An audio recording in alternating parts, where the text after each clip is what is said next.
Graduated from Rowan University in the spring of 2022 with a sports communication and media degree. I got to actually call minor league baseball and G League basketball games while I was in school. And then I graduated, and as soon as I graduated, I went to NFL Films in Mount Laurel, New Jersey. And as much as I loved that experience, I miss putting on the headsets. I decided, you know what, talk is cheap. I have a laptop that's in my house, and so 21 months later, here we are, still on YouTube, calling games and building an incredible, loving community on here with the people that I call my Philly freaks with a capital P and a capital H. We go live for every single Phillies, Sixers, and Eagles game, and we do it like old school radio play-by-play style. I'm Jason Joseph, and this is Play-by-Play with JJ. I showed a swung on, barreled out to right field. Bye-bye baseball. That baby is long gone. Yo, what's going on, everybody? Hopefully y'all doing well and having yourselves a very fantastic day. The light is a little bit bright, and that's a little bit better. Oh, man, my name is Jason Joseph. This is Play-by-Play with JJ. Hopefully y'all are doing well and having yourselves a very, very fantastic day. Happy holidays, everybody. Hopefully everybody's doing very, very well. We got Sixers taking on the Charlotte Hornets tonight. Sixers are 8-16. They are 3-9 at home, and the Hornets are 7-20 on the season. They also have a 2-10 record on the road as well. Should be a fun matchup between the both of these teams. I think Joel Embiid is active for tonight's game, but Paul George will be out there for the Philadelphia 76ers as well. We'll talk a little bit more about them in just a little bit, but I just wanted to remind you guys real quick to hit the thumbs up button, hit that subscribe button as well, and turn on those notification bell icons, and that way you'll know when we go live. I don't know why this green screen is flickering. It's weird. I am getting myself a new green screen, so that should be awesome. And I'm excited about that because then we won't have any more glitches, so all right, let's just go to the live stream page real quick. Okay, that's better. I think that it's just that model that I just don't like because it's the white background, so it's a little bit weird. But yeah, all right. So the Sixers, they played the Hornets. The last time that they played them was on Monday. They ended up winning by a score of 121-108, and they're looking to go for the regular season sweep, which should be interesting. Sixers won by 13 points. And the storyline of the game for that was that Tyrese Maxey and Paul George dominated in that game. Maxey put up a 40-burger and had a very, very good shooting night. He did. He was able to capitalize, and he made some really, really big-time shots for the Philadelphia 76ers, especially in that third quarter. The Sixers ended up putting up 41 points, and Maxey was just one of those guys that really went off. And now you're missing a guy in Jared McCain. Joel Embiid has been in and out of the lineup. And so for him to be able to put up 40 and for Paul George to be his partner in crime and have 33 points and go 6 for 9 from 3, that was huge. That was a big win for the Sixers. And this team, well, they're now 8 games under 500. They're just trying to get back to, being at the 500 mark. And they have a little bit of work to do. But you got to take the wins as they come. And I think that they did some good things in that last game. Also, Kelly Oubre actually played very well, too. And Andre Drummond had 15 rebounds. For him to be able to go out there and dominate on the glass, that was also something that sort of stood out to me from that last performance as well. The bottom line is that you just got to rack up these wins, right? We play Cleveland tomorrow. And then we play Boston on Wednesday. I think that we're missing a game in between. If somebody wants to correct me down below, I would appreciate that. But you got some big games coming up. That's the main thing that I just wanted to say. So any win that you look at it, you just have to try to rack them up. That's really what it comes down to. This team did a great job at shooting the 3 ball. I expect nothing less than that tonight, especially back at home. What tends to happen is role players tend to play better at home too, and the ball just continues to click on all cylinders, finding the wide open man. And I think that tonight is just one of those nights where the Sixers are going to shoot the lights out from 3.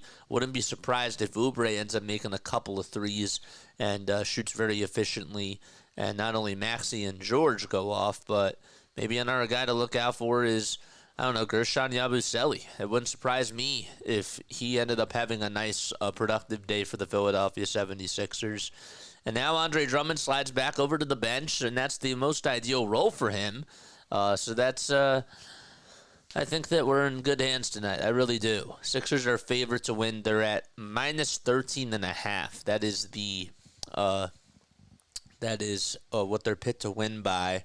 The money line tonight for Charlotte is at plus 500, and for the Sixers, it's at minus 800. So Embiid is actually back out there tonight. Just wanted to make sure that I confirmed that with each and every one of you. Let me know down below, chat. What are your final score predictions? Let me know down below. I want to hear what your final score predictions are. And I also asked in the poll question, should the Sixers shut down Joel Embiid for the rest of the season? I don't think I put that part, the last part in there, but should the Sixers shut down Joel Embiid for the rest of the season is my question. Let me know, yes or no, and tell me why down below. So the 8-16 Sixers taking on Alonzo Ball and the Charlotte Hornets. Ball this season has been pretty dominant, man. He's had a very, very good and a very strong season for his standards. And the last time he faced the Sixers, which of course was on Monday, he ended up only having 15 points, but he was 5 for 15 from the field, shot 3 for 8 from 3, if I remember correctly, and wasn't really so efficient in that game. But the Sixers did a good job at causing him to be out of sorts. I think that Nick Nurse styled up a very good game plan, and Miles Bridges was the guy that ended up beating them. And well, Bridges, even though he went 2 for 8 from 3, he had more points than a LaMelo Ball did. So I think that if we can just get the ball out of LaMelo's hands and make him pass it more, then I think we stand a good chance, as long as we cover the shooters. Because this guy also can pass the rock too. He had 11 assists. He also had 4 steals in the game and played pretty good defense. Only 3 turnovers in that ball game, but nonetheless, LaMelo Ball does a pretty good job at getting his teammates involved and just creating defenses to, just beat in that attack mode. He keeps them on their toes. That's really what I'm trying to say. All right, so we are ready to get started. It is 7:06 p.m. Eastern Time. Again, comment what your final scores are down below. 111 to 108 says J-Rep. How you doing, J-Rep? What's going on, man? Long Ball came on in. Thank you so much, Long Ball. He's just dropping off my like. Have a great call. Pop back in a few. I appreciate that, man. I do. Again, chat, let me know down below what your final score predictions are for this ball game. And tell me, please tell me, if you think that Joel Embiid should be shut down for the rest of the season. That's what I want to know. All right. And yeah, man.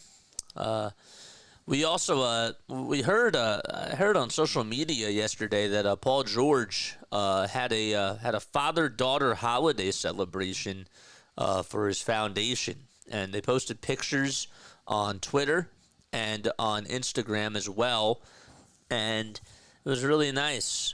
You had some people that were dressed up, and for the holidays coming up, that's just something that is really cool, to just be able to give back to the community and be able to to take the game of basketball to another level and go beyond the court and that type of a thing. So very, very nice.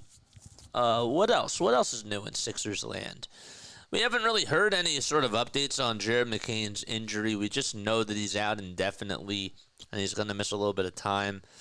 There is an article out there that I do want to check out. It's gotten a lot of praise. It's from Alex Coffey, and it was about Kyle Lowry's leadership and how much that's impacted Jared McCain and the rest of the team, but more so just about their relationship. I am interested to check that out. Say what you want about Kyle Lowry and just about what he provides on the basketball court, being a little bit older and not as fast as he once was. We could talk about that, but at the end of the day, Kyle Lowry is a very good human being, and I just thought that being able to check that out. Hopefully I'll get to check that out after this game is done. What else? What else is new? I think that's pretty much it. That is pretty much it. We have two other NBA games going on tonight. We got the Milwaukee Bucks taking on the Cleveland Cavaliers at 7:30. And then we got the Oklahoma City Thunder facing the Miami Heat at 8 o'clock. Those are the only other two games that I see. And those are the only other two games. So we are ready to get underway. And should be interesting. Let's go. All right. What else? How's everybody in the chat doing today? Hopefully you guys had yourselves a little nice break. Let me know what you guys are able to do down below for that. RB tweeted out, why does it feel like the Sixers have played the Hornets 5,000 times? Well, this is their last time that they're playing them this year, so. But it is kind of funny when you really do think about it. Sixers Celtics, man. Sixers Celtics on Christmas Day at 5 o'clock. How do we feel about that? How do we feel about that? Let me know down below. Paul George, by the way, is 6 threes away from surpassing Vince Carter for 9th in NBA history. Carter had 2,290 threes.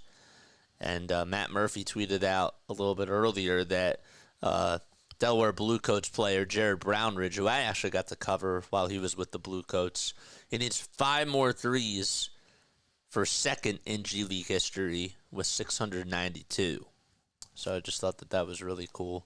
And shout out to Matt Murphy as well for being able to cover the Blue Coats games and for doing a good job on the Sixers radio as well, doing the pregame shows and halftime and postgame shows as well. Okay, I think we are all good to go. Is the chat working? It is. Okay. All right. So George, there he is, back out there for the Philadelphia 76ers. There's Nick Nurse as well. Joel Embiid wearing the face mask tonight, protecting that nose. And here we go. Sixers are in their red, white, and blue uniforms. They have the white stars going down each side, and the blue stars going down each side of the jersey. And then the white letters on both the front and the back. So tip-off is underway, and here we go. Oubre gets the tip-off for the Sixers. KJ Martin goes up with an alley-oop dunk, and he puts it up, and he puts it in, I believe. I don't think that they counted the bucket, though. Embiid goes up with a foul line jumper. Can't get that one to go. And it'll be a rebound by Cody Martin. So that bucket did not count. 11:35 left to go. We're watching this on the iPad today, so if it looks... if I'm messing up some of these calls, it's because I'm not really used to it. Calling it on here. Paul George grabs the rebound off of the missed three-pointer. And here come the Sixers over on the other side. The lineup for the Sixers, Maxey, Embiid, George, Oubre. And then you have over on the far side, KJ Martin. Embiid with a step-back foul line jumper. It's a little bit short. And the rebound goes to Brandon Miller. 11 minutes to go in quarter number 1. The Sixers taking on the Charlotte Hornets as we are underway here at the Wells Fargo Center. Sixers have to play defense, and they do, as Miles Bridges tries to go up with an alley-oop pass. Here's Tyrese Maxey, who lets it fly from downtown. Got it. Tyrese Maxey puts the Sixers up 3-0, and the Sixers are on the board, and they strike first. 10.5 minutes left to be played in the first quarter. Here's a catch-and-shoot three-pointer by Vasilije Micic, and Kelly Oubre comes up with his miss. Maxey hands it off over to Oubre. Oubre hands it off to Embiid. Embiid to George. George down at the baseline, gives it back to Embiid, and he puts it up and follows through and puts it in for the Sixers. And that makes it 5-0 Philadelphia. 10 minutes to go. We've played just 2 minutes so far in this game. So Cody Martin, Miles Bridges, Nick Richards, Josh Green, and Vasilije Micic are the starters out there for the Charlotte Hornets. So no LaMelo Ball tonight. Did not see that in the scouting report, but It's 5-2 Sixers. Embiid at the foul line extended, hands it off over to Maxey. Maxey gives it back to Embiid, who tries to bully his way down low over Nick Richards, and he has his way, and I'll go to the line for one more. A baby hook by Embiid. Number 21 getting involved in the action for Philadelphia, and the Sixers, well, they have the lead, and Embiid's going to go to the line for one more. So what you want to see from your big fella so far. 4 points for Joel, and he's going to head on over to the foul line to try to make it 5. 7-2 Sixers. 9:37 left to go in the opening quarter. Sixers got a rebound tonight, limit the amount of turnovers, and guard the perimeter. The foul shot is up, and that's good. Excellent. All right. So it's 8-2 Sixers. Here comes a solo jam by Miles Bridges, and nobody was on him, and he was able to make a wide-open dunk. George crosses over, takes it all the way towards the cup, but hands it off to Oubre for a wide-open tray. Got it! Bullseye! Philadelphia up by 7. 9:05 left to be played in the first quarter. What a three-pointer by Kelly Oubre, providing a firework from the far corner. Again, Sixers are going from left to right. And the Hornets are going from left to right. The Sixers are going from right to left. Here's a bucket that's good by Cody Martin. And he is able to get up a couple of points. That was actually Josh Green, I beg your pardon. But regardless, the Sixers have an 11-6 lead. Here's Maxey for 3. No. KJ tries to save it from going out of bounds over towards the Sixers bench, and it goes out of bounds, and he cannot do so. 8:36 left remaining in the opening quarter. Sixers so far 5 for 9 from the field. They're shooting 55.5%, and also shooting 75% from 3. They're 3 for 4 from downtown. Oubre gets the rebound off of the loose change for Philadelphia. And here comes a bucket, that time by Joel Embiid, who spins, turns, and foots it up and puts it in for the Sixers and knocks down a 3. That makes it now 14-6. 8 minutes to go. Richards, contested layup, no good. Oubre, rebound. Oubre is going over towards the Sixers logo, gets past half court. Has to hand it off over to KJ Martin. Sixers have Tyrese Maxey over at the point guard in between the circles. Lobs it inside over to Embiid. Takes about 2 jab steps. Double team coming. George over to Oubre for a tray on the far side. Swish goes the basketball for Philadelphia. And a timeout called by Nick Nurse. A 17-6 start for Philadelphia in just a matter of 4 minutes and 20 seconds in this ball game so far. Sixers call for time, and they have the lead. All right. Good stuff. That's how you started things off, man. 8 points in 3 minutes for Joel Embiid. And that's how the big man does it, man. It just goes to work. Oubre's been all over the place in this game since Kai Carlin, and he most certainly has on the defensive side and even on the offensive side. But you know what tends to happen? When Joel gets double-teamed and he's down low on the block, that just opens up the floor for so many other people. And when Embiid got the ball, it was right on the baseline, but it was Cody Martin, I believe, that came in to help Vasilije Micic. That opened up Paul George. And then the defender, who was supposed to be on Paul George, came up right on him. And then George was like, I'm just going to pass it one more time over to Kelly Oubre, who's wide open on the corner. And he nailed it. So that's just a game of chess. And you got to pick your poison if you're Charlotte. And that poison was the wrong choice. All right. Don't forget to like. Don't forget to subscribe. We have Jane. We got Grace. We have everybody on here. So now we are good to go. Again, apologies. We're a little bit more behind today because I am not at my house right now. I'm watching this on an iPad. I'm not at my house. So we are good. We'll be back there tomorrow. So we'll be up to date with the live stream and everything. And yeah, man. We're all good to go. Paul George's playmaking has been great early on. George drew a blitz off the pick and roll according to Jacob Marino, and that is true. I like what this offense has provided so far. They just have to keep it up, man. They have the talent. There's no doubt about it. When everybody is healthy, they have the talent. The question is, can they all stay healthy? That's really the question. And can the star players stay healthy and have the surrounding pieces just fit right in? You know what I mean? I hope that makes a lot of sense. Oh, I forgot to change the emojis. I apologize about that. That's my fault.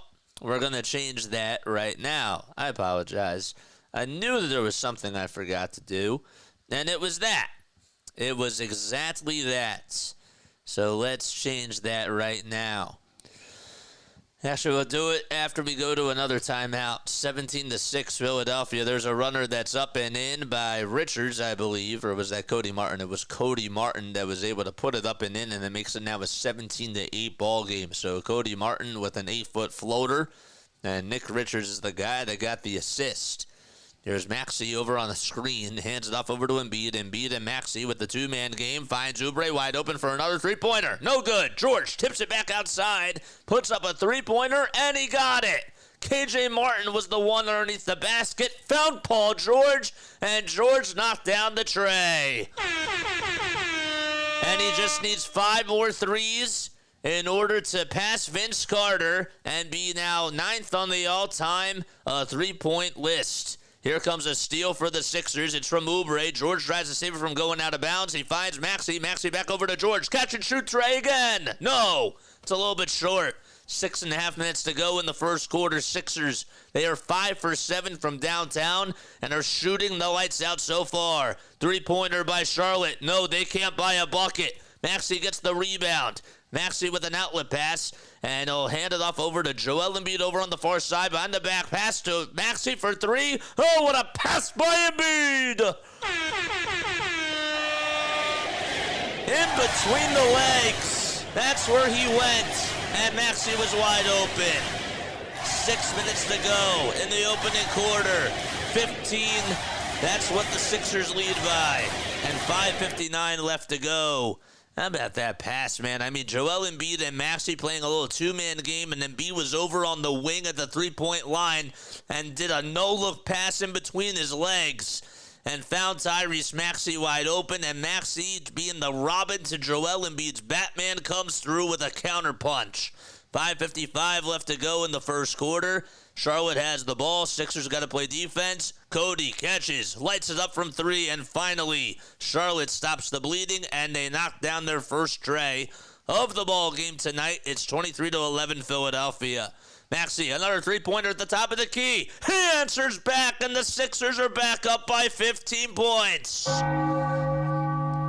First it was Joel, then it was Kelly Oubre, and now it's Tyrese Maxey with the hot hand. 9 points, 3 for 4 from downtown, and the Sixers cannot miss. KJ tries to get a steal, Butterfingers, but it goes in the hands of Embiid. Embiid tries to give it back to KJ Martin, but Nick Richards intercepts it and gets in between the passing lane. There's a tray on the other side for Charlotte. That's no good. From Josh Green, Richards offensive rebound, and he's able to put it up and in and take out the garbage. 26-13. Richards so far having himself a very good game. 6 points, 3 rebounds, and 1 assist in this game so far. Embiid wants to dance, takes it over towards the foul line, extended, steps back, tries to give it back over to Maxey. Maxey with 4 seconds left on the shot clock, and he gives it back to Embiid, but he's fouled. It's a personal foul on Nick Richards.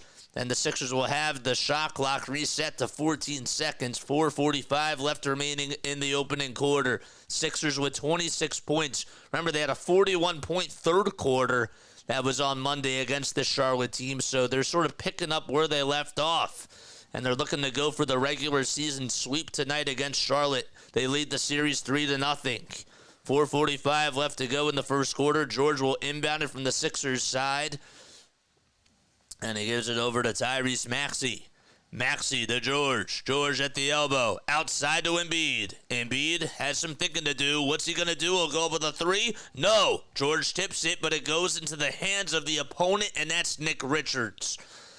Cody Martin with the ball. Hands it off again. Gives it back over to Richards, but it's intercepted by Tyrese Maxey, and the Sixers are on a fast break. Oubre down low, tries to put it up and in, and he's fouled.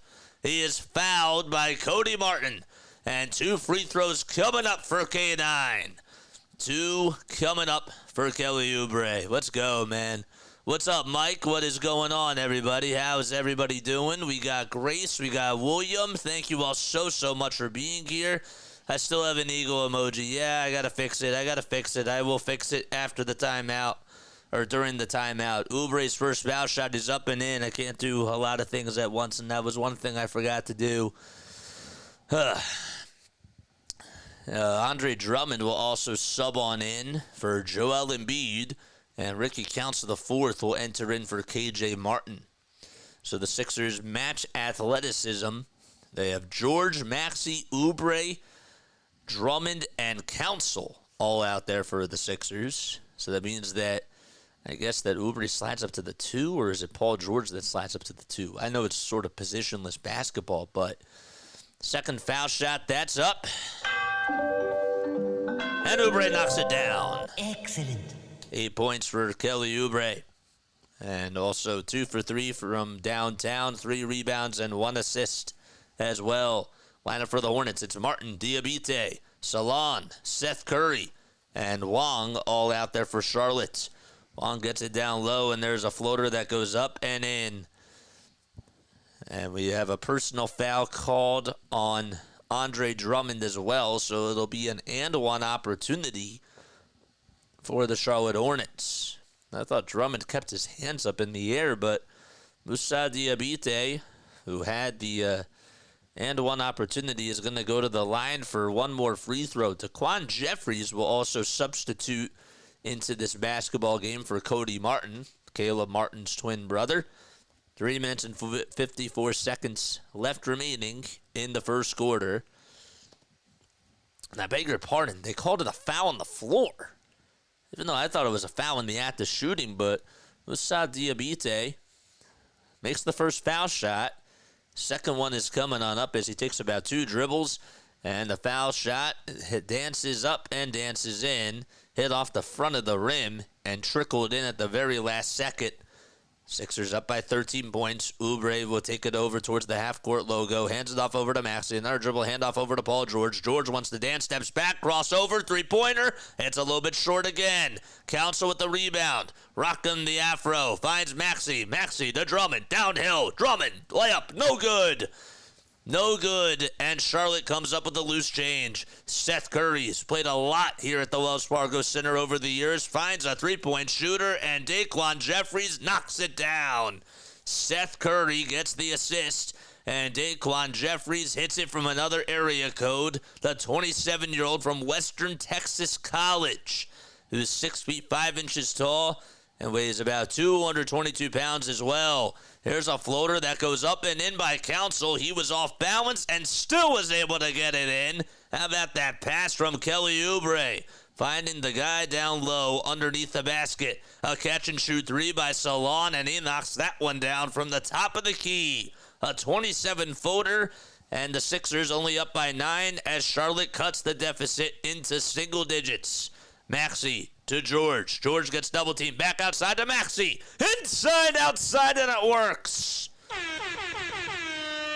Tyrese Maxey, 4 for 5 from downtown. He has a dozen points. All of his points have come from beyond the arc. 33-21.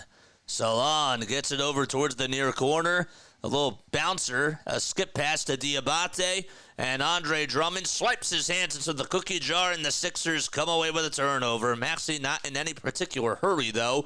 He's in between the circles, and we have a timeout called by Philadelphia with 2:09 left to go in the opening quarter. It's been all Sixers in this game, 33 points, and they're up by 12 against the Charlotte Hornets. Let's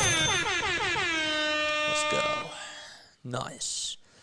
All right, let's do So let's make sure that we have our emojis up and ready. I will be right back. I'm going to take a very, very quick step off and get this up and running. I will see you very, very soon, though, on the other side.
We put up some of the emojis, so hopefully that is a start. But yes, if you are tuning in for the very first time, my name is Jason Joseph. This is Play by Play with JJ. Don't forget to like, don't forget to subscribe, and hit that notification bell icon. Hey, JJ, do you think that now that you've seen the Steelers get beat, are you more confident about the Eagles winning the rest of the regular season? They are a Super Bowl contender, that's for sure. We have an inbound pass over to Tyrese Maxey. Maxey gets fouled. It'll go to the line for one more.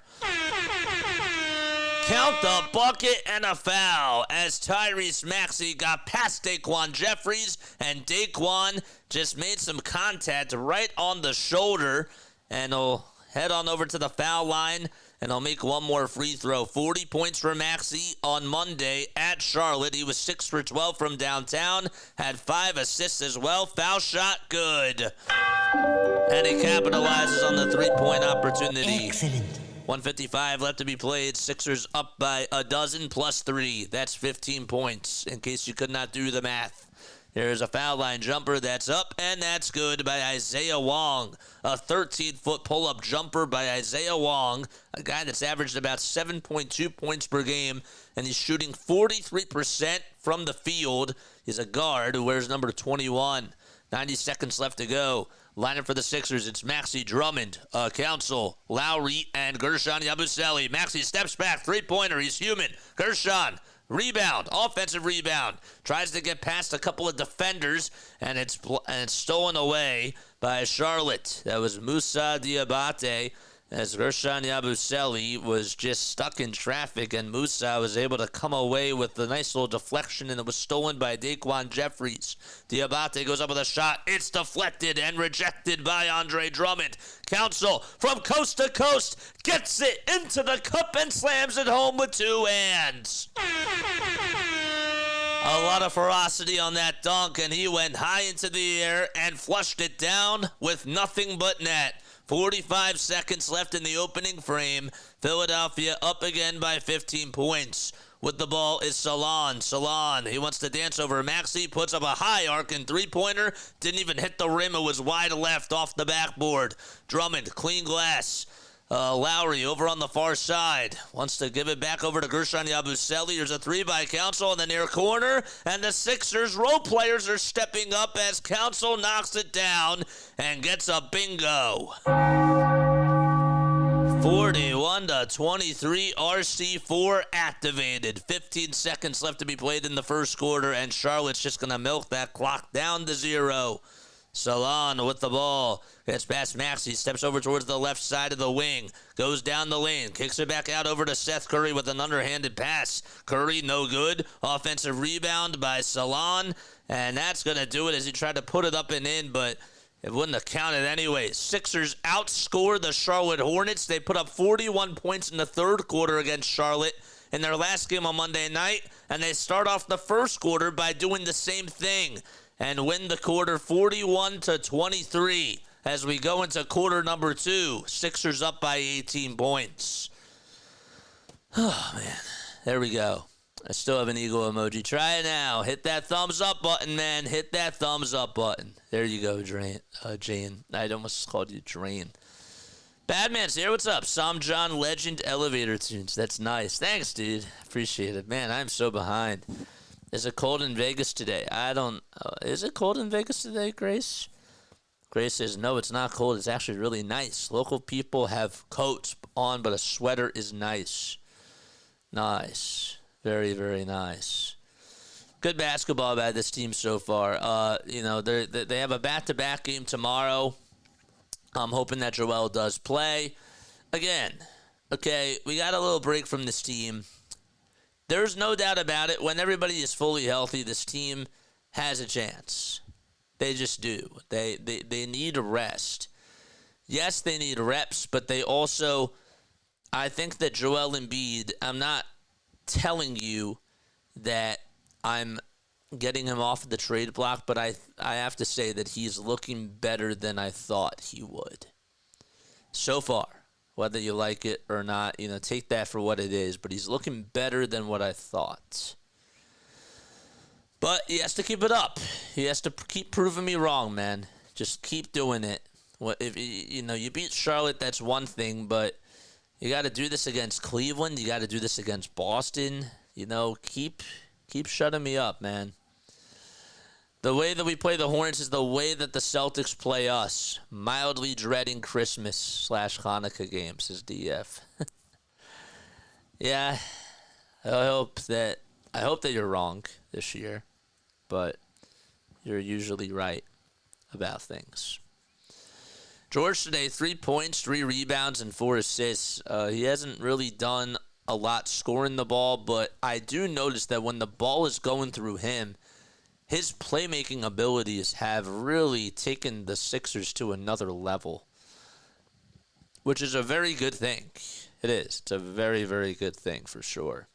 Best first quarter of the season so far, says Josh. Yeah, and we only have 8 wins, so yeah, that is by far the best first quarter. That's how you start, but you can't keep you gotta keep your foot on the gas pedal, man.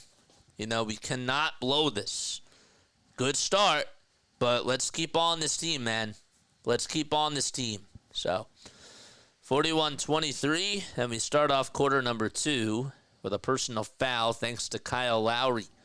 Lineup for the Sixers, it's PG, Gershon Yabusele, Andre Drummond, Kyle Lowry, and Eric Gordon out there for Philadelphia. Not really in love with this lineup for the Sixers, but let's see if it works. There's a 2-pointer that's up, and that's no good by Daquan Jeffries. Paul George comes away with the rebound, and the Sixers have it. Lowry over to PG at the top of the key. Crosses over about 3 times. Gets a screen set by Lowry. Takes it over towards the left side of the wing. Kicks it out to Andre Drummond. Wide open corner 3-pointer. In and out it goes, and the board goes to Daquan Jeffries. Or Miles Bridges, that is, who ended up having to jump pretty high for that rebound. Here's Jeffries, who gets a 3-point shot up, and it clanks off the side of the rim. Tried to shoot it from the left side of the wing and shuffle his feet. George gets the rebound. Sixers have it at the logo. A little lob pass over to Gershon Yabusele, but it's too far away from him. And Paul George turns it over, and Charlotte has life. We've only played 57 seconds in the second frame so far, and the Sixers have a couple of turnovers. So they have got to do a better job at taking care of the ball.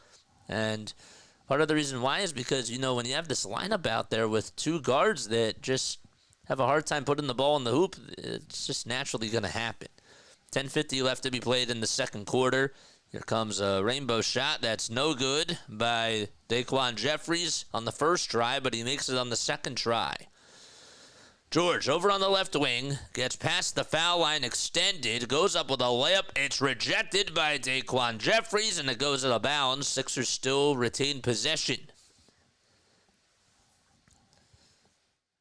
It's always nice when Paul George is physical and he just drives it right over to the basket. He's not afraid. Drummond with a dribble handoff over to Gershon Yabusele. He got the inbound pass. Gershon back over to Drummond. Drummond gets called for a charge as his defender, it was, I think it was Josh Green or Vasilije Micic it was actually, just had his feet planted, and that is the right call. Maybe a little bit of some over-exaggeration on Micic's end, but regardless, it is the right call. And it's an offensive foul on the Sixers. That's their third turnover in just less than 90 seconds. There's a floater that's up and out by Nick Richards. It got the unlucky bounce. Should have went in, but that's how the game goes. That's how the cookie crumbles. George over towards the top of the key. Steps back with the left hand, gives it back outside to Gershon Yabusele for a tray. No good. Drummond trying to fight through two Hornets to try to get the rebound. He tipped it 2 times. Got a very unlucky bounce. And that time it goes into the hands of Daquan Jeffries. Jeffries with a foul line extended runner. And he can't get that one to fall. And Gershon Yabusele comes up with the rebound.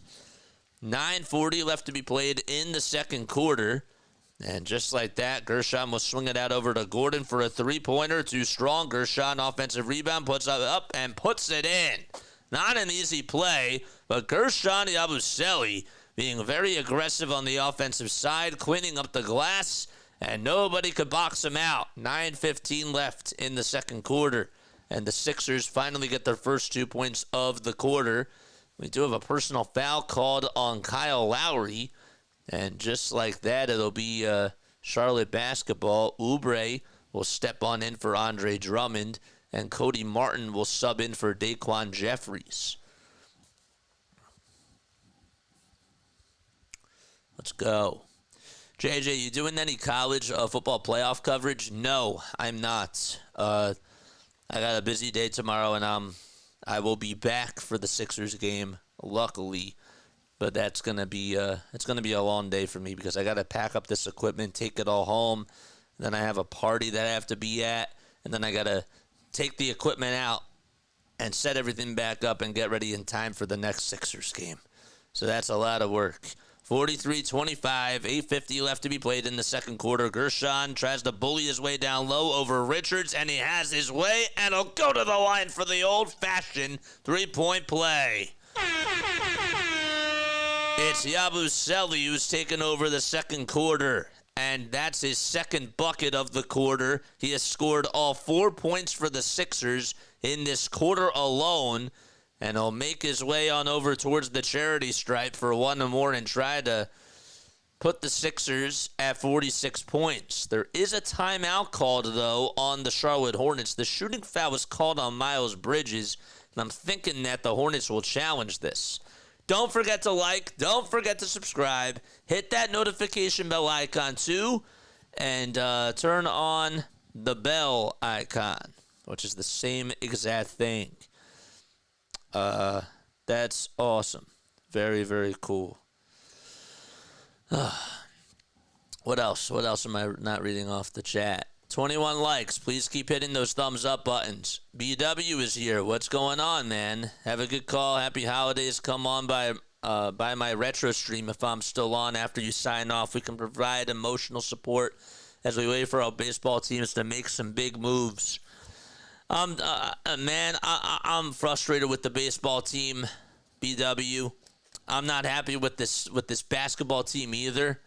But this football team is all my attention right now, man. This is probably the closest thing I'll get to a championship in a while. So, but yes, I will come on and support you And yeah, man. Yeah, man. I appreciate you for stopping by. I really do. Thank you so much for coming on here. I know that you're not really a big basketball fan, but it does mean a lot that you are coming on over here and supporting the channel. Drop that link down below, by the way, if you're still here. Scott's here as well. We got some good stuff. Grace has her Eagle stuff. There it is. Nice, nice, nice, nice. Yes. Okay.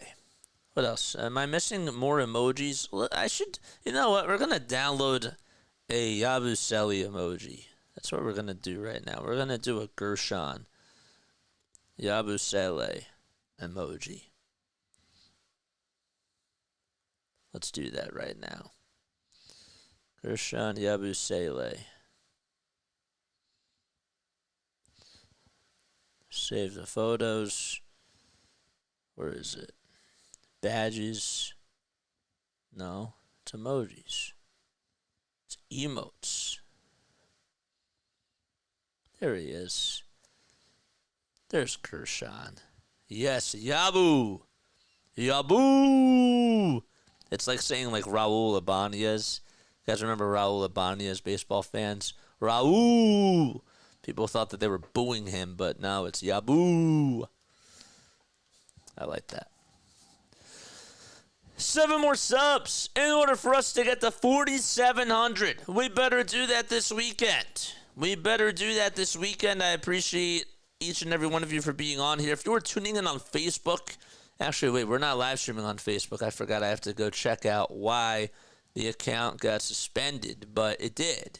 But we are also on Twitch. If you were tuning in on Twitch, I appreciate you for being on there. Here's a little lob pass inside over to Nick Richards, and that is going to be deflected. It goes into the hands, though, of the point guard, and that is Josh Green. Green gets the ball deflected. It's stolen away by the Sixers, and Paul George comes up with it. Yabusele hands it off over to George. George steps back, steps over towards his right side, puts up a tray. No good. Yabusele didn't have the rebound at first, but then he came back up with it as Bridges got it stolen. Yabusele's two is off the mark. Cody Martin, that is, gets the rebound and now bounces it over towards Nick Richards. But it was Paul George who got his hand stuck in the cookie jar. And it goes out of bounds. Last touch by PG. 14 seconds left on the shot clock and about 7:57 to go in the second quarter. So, in case you are wondering, Gershon Yabusele did get fouled. There was no challenge. But Yabusele did get fouled, and he missed the free throw. So, it was just a regular timeout by Charlotte. Miles Bridges gets fouled in the act of shooting by Kyle Lowry, and we're going to have some, not one, not two, but 3 foul shots for Miles Bridges. So Miles comes on in, first foul shot, as he follows through with that left extension, puts it up and puts it in. Bridges with just only 2 points, or with just 1 point today, averaging those 16.5 points per game. He was the 12th overall pick by the LA Clippers once upon a time back in 2018. But then the Clippers had his draft rights, and then it was Charlotte who made the trade with the Clippers, and he ended up being drafted by Charlotte, so they traded away that pick. He's been with the Hornets throughout his whole entire career so far. Second foul shot, that's good. And Miles with the third free throw, he puts that one up, and he puts it in. Last year, he averaged about 21 points per game. During his time as a Hornet, he's averaged 15 points per game and has averaged as well 6 rebounds, too. But over the last 3 years, he's gotten into the 7s in regards to averages for boards. 45-28 is the score. Philadelphia up by 17 points. Embiid back in there for the Sixers. Misses a foul line jumper, that is. Miles Bridges will clean the glass. Bridges hands it off over to Vasilije Micic, who, by the way, got to play in the Olympics and was a guy that was taken overseas and was drafted really by the Philadelphia 76ers back in 2014. Sixers get a steal. Paul George over at the baseline, dribbles with the left hand, wants to try to swing it outside, but nobody was there. Intended receiver was Kelly Oubre. It was stolen, though, by Miles Bridges. Bridges downhill to Nick Richards, and one more to Cody Martin, and Cody Martin puts it up and jams it in. Philadelphia now only up by 15 points. They're getting outscored 9-4, and we're just about halfway done this quarter. Maxey back out there for the Sixers, so their big three is out there. Eric Gordon, though, still in play for the Sixers, as well as Kelly Oubre. George over at the top of the key, dribbles over towards the right side of the baseline, gets the ball blocked and rejected by Nick Richards, and it's stolen by Charlotte. Cody Martin being rewarded on the defensive side, puts it up and puts it in. And he'll go to the line for one more. So the Sixers have a timeout called. Thought he was going to go to the line for one more, but it was just a regular timeout. Looked like he was going back to the line, but it's 45-32 and a 9-4 scoring run for Charlotte. See, man, this is what happens when you put in Eric Gordon and Kyle Lowry, man. It's like mixing water with oil. It never works. I'm going to cut that right now. It's like mixing water with oil. Weird. Takes a seat in JJ's VIP section. Houston to Dave. How are you, my friend? It is good to see you. It is very, very good to see you, man. Just in case someone needs to hear it, Merry Christmas and Happy New Year. Blessings to all. May your 2025 be amazing. I hope that your 2025 is amazing, bad man. I really do. And thank you so much for being a big supporter for our channel. And hope to see you more in 2025. That goes for all of you. That's not just a single. I'm not singling anybody out. Batman's always here. But I hope to see each and every one of you in 2025 and in 2026. And hopefully we'll still be on in 2027 unless something big happens. But I plan on staying on here for a while. I'm not going anywhere. Not going anywhere. I'm impressed with Yabu. I'm impressed with him too. This is the one guy. I actually think that if you were to say which Sixers player has been the most consistent player this year, not even just based off of health, but Guerschon Yabusele, just based off of play, has been absolutely consistent. We tend to critique him like we critique Kyle Schwarber, with playing defense out in left field. But that doesn't mean we don't want him on our team. He just can't play left field.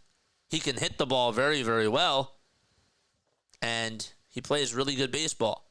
Guerschon Yabusele, not a good 5, not a good backup center. Play him over at the 4. He's a great scorer, and he can rebound at that position. It's the same thing. It's the same exact thing. You called him Batman? No, it's Batman. Close enough, though, I guess, but one letter changes the whole dynamic. 15 points for Maxey, 4 for 6 he is, shooting-wise from downtown, and 5 for 7 from the field. Sixers have only put up 4 points, and we are just about halfway done this second quarter. Meanwhile, the Hornets have only put up 9. KJ outside over to Joel Embiid. A handoff over to Eric Gordon. Gordon gives it back over to Embiid. Embiid almost lost it as he tried to throw it over to Gordon. Gordon gets it back, though. Embiid over at the foul line. 3 seconds left to go. Embiid with a fadeaway 1-foot jumper. No, it's airballed, and we have a shot clock violation called on Joel Embiid. Not a good shot, not a good play call, and the Sixers, I don't know what they were trying to draw out of that timeout, but it certainly did not execute very well, to say the very least. We have 5 minutes and 52 seconds to go in the first half. There's only 2 other basketball games on today. A dribble handoff over to Cody Martin, and the ball's reflected out of bounds. Goes off the hands of Oubre, and it'll be Cody Martin who inbounds it. over Oubre. Oubre over to Vasilije Micic, who turns the ball over. It's stolen by Eric Gordon. Kelly Oubre on a fast break, puts up a shot, gets it to go, and one. Count the bucket and a foul. Man, he's had a very good game today. I got to tell you, a little bit of a drive, a little bit of some swag, and a little bit of some spice from Kelly Oubre Jr. I like that. You think that they resign him? I hope so. There have been talks about him being a trading piece. Oubre's foul shot no good as it goes in and out. So the Sixers have to do a better job at the foul line. That's their second missed free throw of the first half. 5.5 minutes left to be played in the second quarter. But no, I think that he's a great player.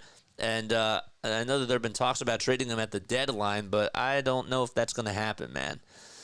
We have a deflection that goes out of bounds. I think I meant to say deflection when a ball was going out of bounds the other time, and I said reflection, trying to mix up rejection and deflection. I don't know. Here's a three by Micic. He puts it up and knocks it down from the top of the key. A little inbound pass from Daquan Jeffries, and Vasilije Micic was left uncovered for some reason. It's a 12-point game. Sixers had an 18-point lead. They had 41 points coming into the second quarter, and they've only scored 6 points in this quarter alone so far. Micic down low to Richards. Richards back outside to Micic. Micic one more again. Three-pointer by Cody Martin off the mark. Here's Maxey on the other side for Philadelphia.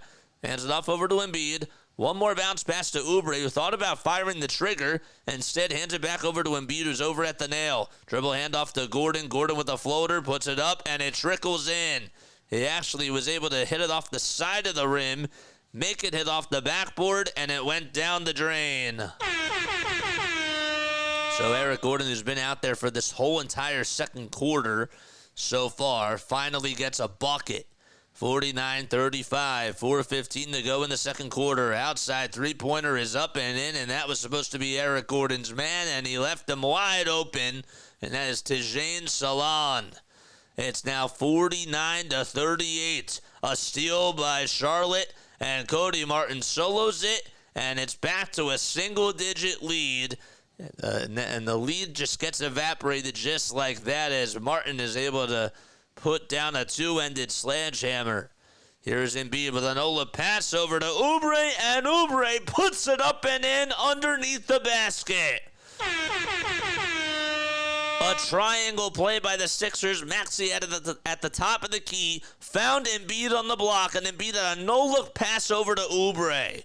Maxey comes away with the rebound off of a bad shot by Cody Martin. Here's Embiid. A fake handoff pass over to Maxey. He'll fake the handoff again, and he'll take it over towards the right side of the elbow and find Oubre wide open for a tray again. Yes! Oh, yes, baby! And a timeout again by Charlotte. 54-40. Whenever you need somebody to execute on a three, it's Kelly Oubre. K9 with a lot of fireworks as he keeps the Sixers in the driver's seat. 15 points for Kelly Oubre. He's 3 for 4 from downtown, 5 for 6 from the field, and the Sixers will be back in just a few moments. Love that.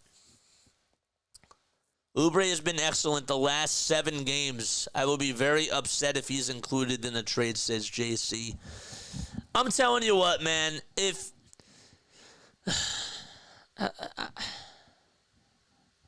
it doesn't work out this year, if Joel's not healthy, you know, if this thing is just going to go down this year, then you know what? I don't really care. That sounds, I don't mean to sound negative, but what's the point of keeping these guys if they're not going to stay healthy? I'm just putting that out there. I don't know. In a perfect world, I want to keep these guys. Everybody's looking good tonight. I need to see this against a contender, but the one thing I don't like is that Embiid's not getting any boards. I don't like that. But I'm being nitpicky. I need them to stay healthy, man. I need them to stay healthy. If they're not going to stay healthy this year, then why keep these guys? Why? Get younger assets. Here's Daquan Jeffries, who gets the inbound pass, hands it off over towards the point guard, and that is Isaiah Wong. Wong gives it back outside over to Diabate. There's a floater that goes up by Daquan Jeffries, and he puts it up and in. Daquan Jeffries, that floater is unstoppable. He's had like 4 of those tonight. It's been pretty impressive. 2:40 left to be played in the second quarter. Embiid with a pass to George, and George lost it. It's stolen right at the baseline by Charlotte. It was Josh Green who ended up getting the steal, and Josh Green is able to make an 11-foot pull-up jumper and put Charlotte in a 10-point deficit. They were down by 12 and now down by 10. Sixers' 9 first three-quarter three-pointers are tied for the most the team has ever had in a single game, according to Matt Murphy. And that was actually according to StatMuse. He retweeted that. The last time that the Sixers had a lot of that they had 9 threes was in the first quarter on December 11th of 2023 versus the Wizards. And they also had one, it was on April 5th of 2022 at Indiana. There's a 3-point shot. That's no good by the Sixers, but we do have a whistle called, and it'll be against the Sixers. I think it's going to be a foul on Tyrese Maxey. I couldn't quite catch what that was, but nonetheless, there's 2 minutes to go in the opening half. Sixers and Hornets have fouled 3 times in this quarter. Diabate finds a cutting man over towards the basket, and that's up and no good. It was Tijane Salon who missed the layup. Josh Green got the offensive rebound. Isaiah Wong goes up for a 3 and cashes it in.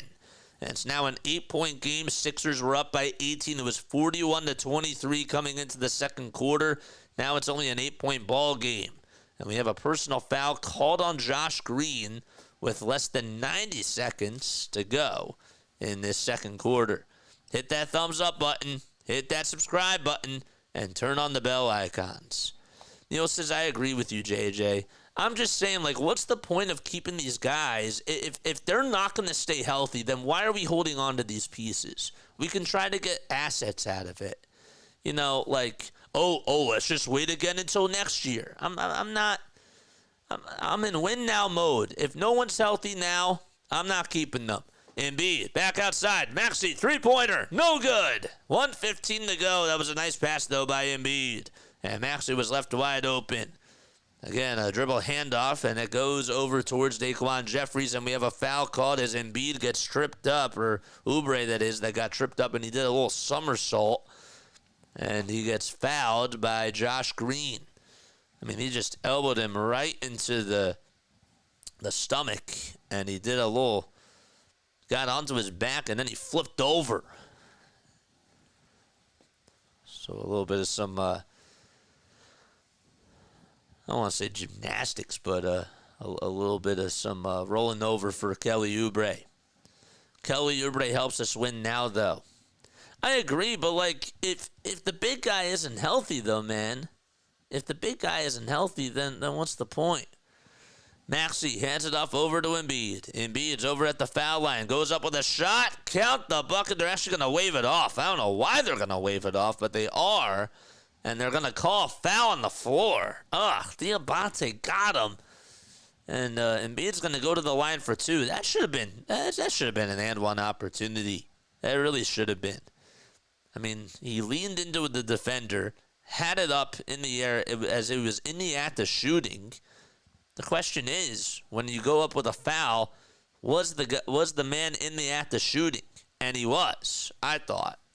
First foul shot is up and in by Embiid, who takes the mask off for a second, puts it on his afro, and tries to make the first foul shot, and he does. Oh, wait, the 12 seed, but we're very close to the 10 seed. Yeah, we're very close. I know. I want us to get there too, man. 1 minute to go in the second quarter. Second foul shot by Embiid. And the Sixers lead it by 10 with 55 seconds left to go.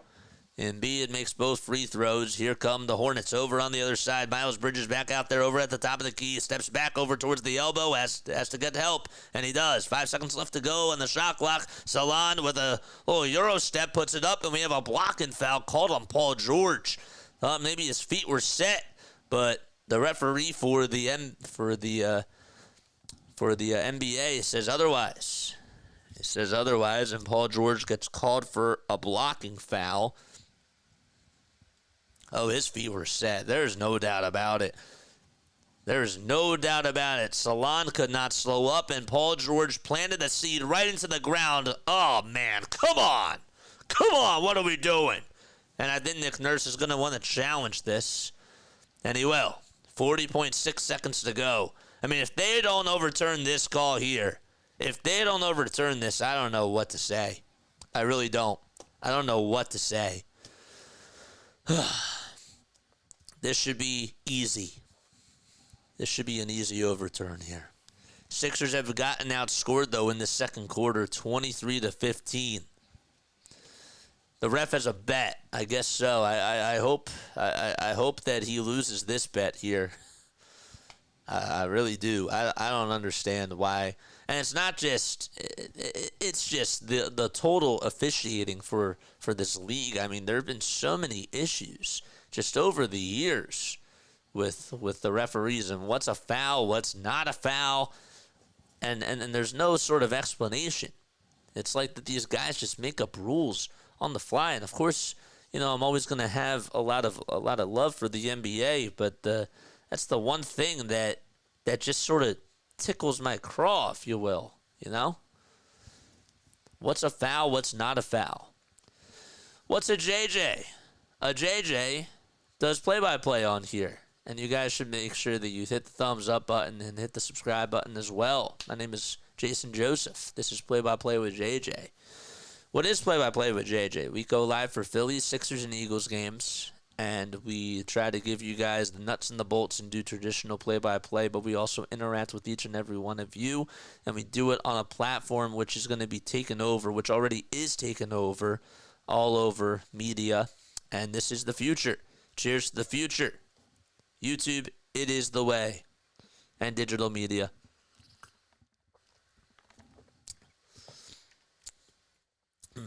The Sixers won a challenge. How about that? Jacob Marino's just tweeted out that the Sixers just win a challenge with 3 question marks, and yes, they did. Rub those eyes, because guess what? That is for real. JJ is the best. Oh, thank you. Well, you're the best. I'm not doing this without you guys, and I really do mean that. I love being on here, but this whole engagement with each and every one of you is really what makes it so worth it while doing traditional play-by-play. 40.6 seconds left remaining in the second quarter. Sixers do lead it by 10. They are also in the bonus, by the way. So Paul George is actually going to go to the line. And, maybe not. Sixers are now in the bonus. They were they were at the foul limit, Charlotte, that is. And now they're in the bonus. George gets it over towards Tyrese Maxey. Maxey will try to lay it up, and he lays it in right at the nail. Got it. 58-46 in Philadelphia, up by a dozen. 23 seconds to go and about 5 seconds differentiating the shot clock from the game clock.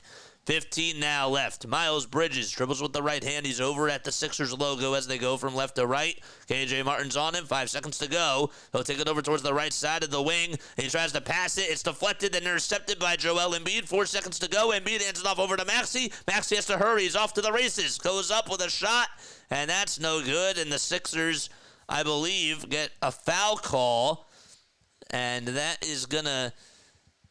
I think that they got a foul call right before the quarter ended. No, I guess not. They did not call a foul, so it's just going to go into the third quarter. There was a lot of contact on Tyrese Maxey, but the whistles remained silent, and the only whistle that was resembled there was just to end the second quarter. Sixers had a 41-23 lead, and now they lead at 58-46. As we go into halftime, Sixers up by 12. Okay, let's talk about this first half, shall we? Hit the thumbs up button. Hit that subscribe button. Rub those eyes. Rub those eyes, baby. I'm glad you call my teams, but not the Packers.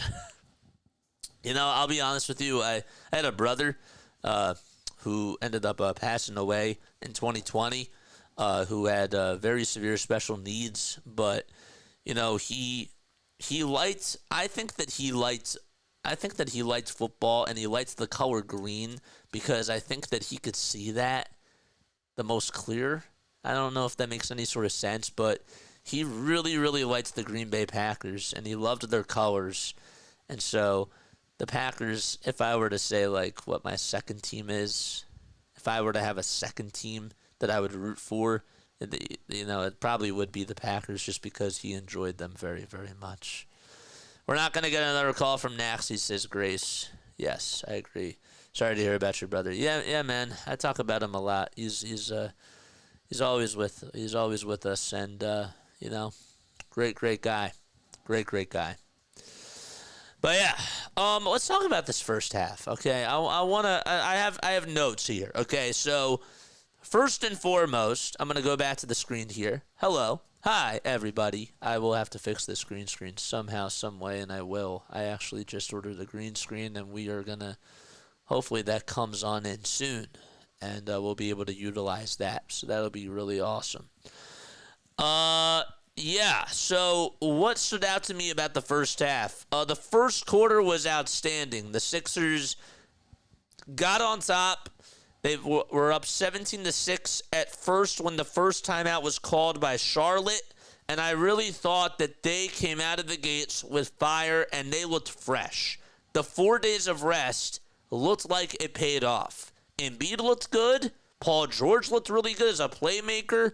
Kelly Oubre took over a little bit of the game. Tyrese Maxey had his little spurt and had like 9 points, 3 threes in a row that he had. I thought that our first quarter was outstanding. I thought that our second quarter, and I knew this was going to happen, when we take our foot off the gas pedal or when we have a big lead, Nick Nurse tends to just put Kyle Lowry and Eric Gordon out there in the lineup, and we have two old guys that just cannot put the ball in the hoop. And you want to know what the minus stats are? I'll read them off to you right now. And I sound like a broken record because I say it every single day, and I don't care. I really don't.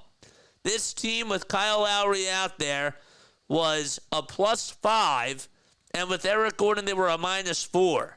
Now, with KJ Martin out there, the Sixers are a +14. Embiid, with him out there, they're a +10. Maxey, it's a +13. So a +5 doesn't really do it justice for Kyle Lowry's minutes. You know what I mean? Because they had an 18-point lead, and yet when he came out of the game, they were only up by like 12. Only up by, maybe it was 14 points, but he came out after about 6 minutes into that second quarter. So that's not really good. That's really, when you really think about it, that means that you're a -6. So I don't like that. I'm going to continue to bang that drum. Our bench has just 13 points today. Half of our points have come from Council. For some reason, he's not out there in the second quarter, yet has 7 points, has 2 rebounds, and plays really well in his 4 minutes of play. I don't get it. I never will. And I'm always going to continue to bang that drum for however long I have to. I will live and die on that train. Now, what's funny to me is that KJ Martin, as I mentioned, was a +14, but JJ, he didn't have any points. So what made his minutes valuable? What made his minutes valuable in that first half was that, A, he was boxing guys out, and B, even though he only had 3 rebounds, he played really, really well on the defensive side, and when the Sixers were out in transition, every single time, the Sixers had a fast break, and it was because of KJ Martin's defense. That's the truth. That's value. That right there is value. If Kyle Lowry and Eric Gordon aren't scoring the ball, they're not giving you any value. And Eric Gordon, by the way, with that little floater he had, it bounced off the rim like 4 times, and yet it somehow went in. I mean, we'll take buckets, but that's just an Eric Gordon bucket right now. So, yeah, what do I know? What else did I like? I liked how we had a lot of rebounds in that quarter, in that first quarter specifically. 23 rebounds overall in the first half. I thought that we did not give up a lot of offensive rebounds. We did a good job at playing zone. We switched on our defenders like we had to, and we executed very well. The threes were falling. The threes were going in. And the Sixers were hitting threes at a very, very high volume. But then you knew that they were going to come back down to earth. Still think that Nick Nurse did the wrong thing by putting in Lowry and Gordon at the same time. But that's how I feel. And I also understand that they came back down from earth shooting the ball from 3. However, they stood their ground, even when they could not get points on the board. And finally, they were able to take on over. And they put up like 4 points in the first 6 minutes, but they put up 13 points in the last 6 minutes. So that to me is, I guess, sort of a positive. So that's right. What else? What else do we got? We have Jane on here.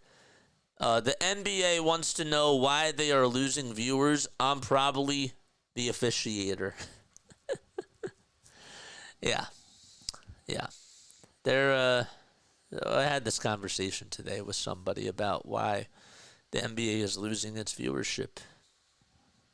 It's an interesting convo, but that's a convo for another time. I'm devoted with JJ. I'm hooked. But I honestly miss the baseball season where there are 100 to 300 fans on here on average. Yeah. I miss everybody too, but you know what?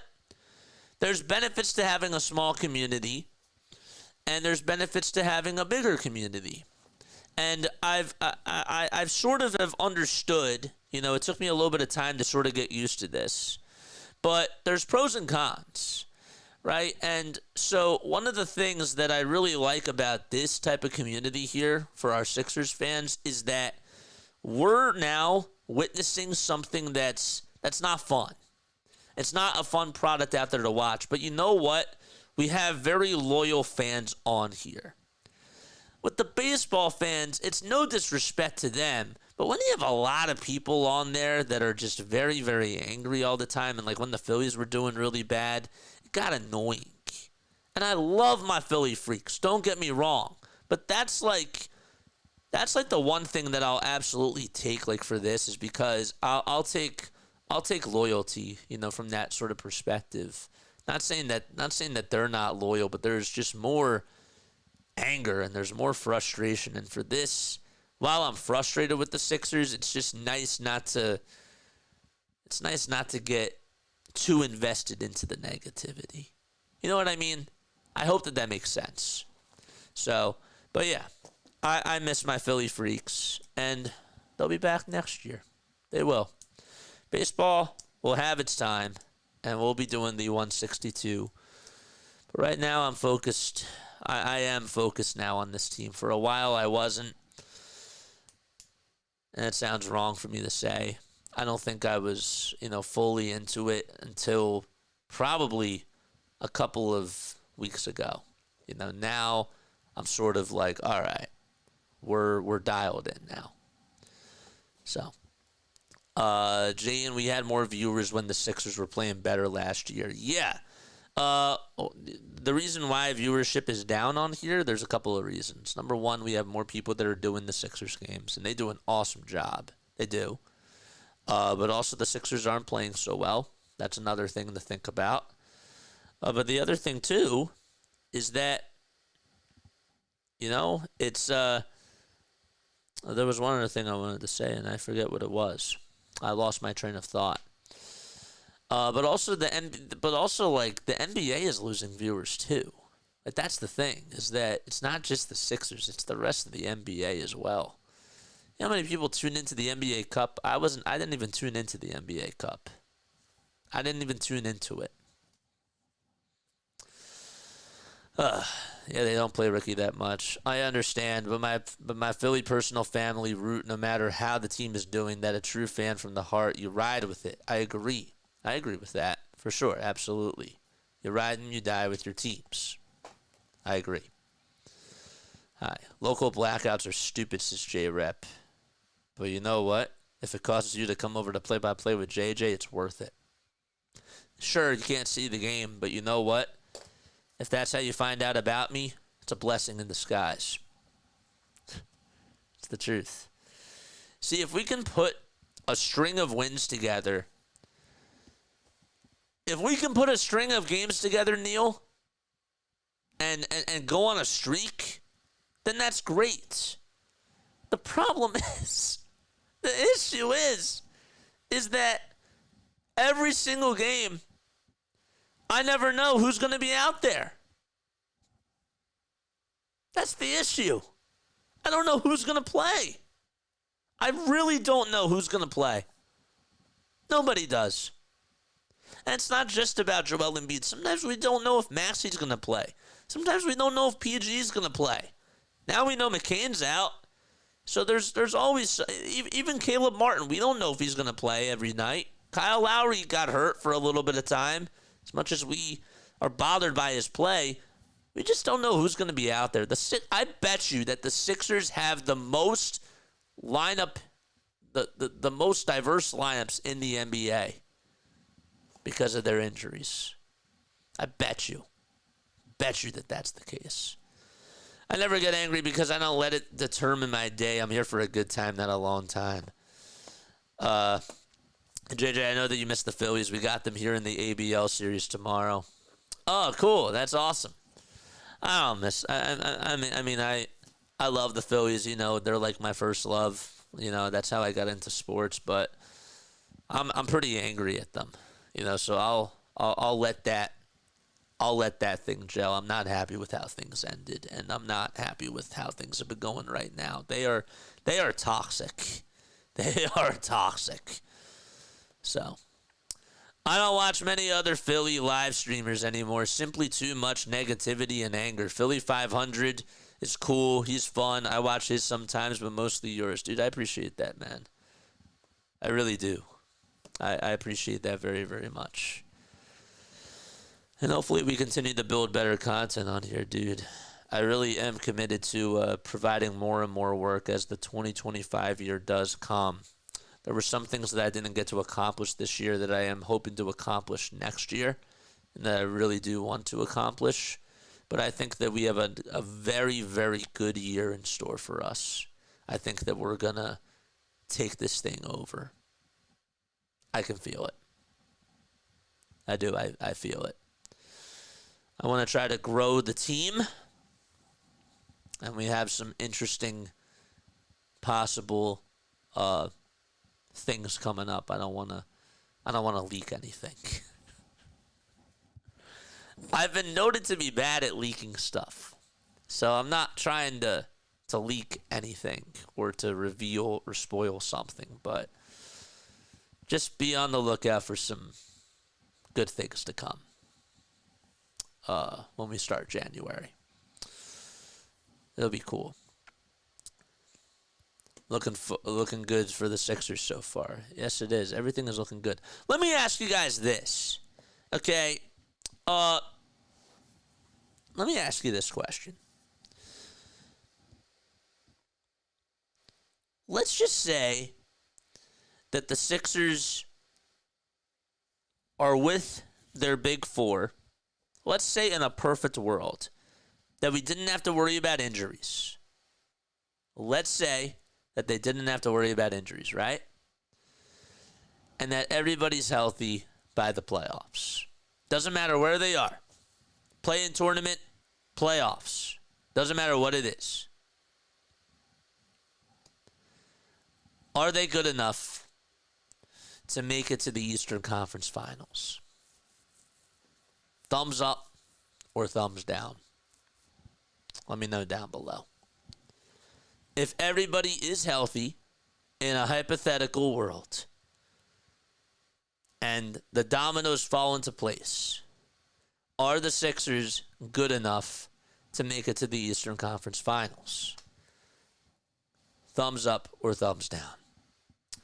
We're going to go back to the live stream because we just got started with this third quarter. Let's go. J-Rep says yes. I say, in a perfect world, I'm leaning more towards yes. All right, 58-46. Have a good night, Grace. Thanks so much for stopping by. George gets it behind the bat, bounce pass over to Embiid. Embiid, one more to Oubre. Three-pointer, bang! Woo! Kelly Oubre is on fire, and the Sixers lead it by 15 points. DF says yes. I'm more so on the yes side. 61-46. There's a step back two. That's no good by KJ Martin, and the rebound goes. That was Cody Martin. That is, excuse me. Wrong team. Wrong teammates. Wrong team. Paul George gets a pass, and he'll hand it back over to Embiid for three on the near side. Got it. Sixers with 6 points so far, and Joel Embiid knocks it down from another area code.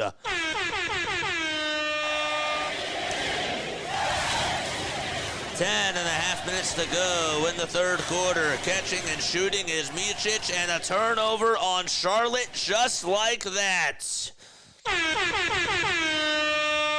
Looks like he just stepped out of bounds. Nice.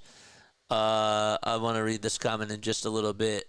I will do that. I have to focus, though, on the action. We need 6 more subscribers in order for us to get to 4700.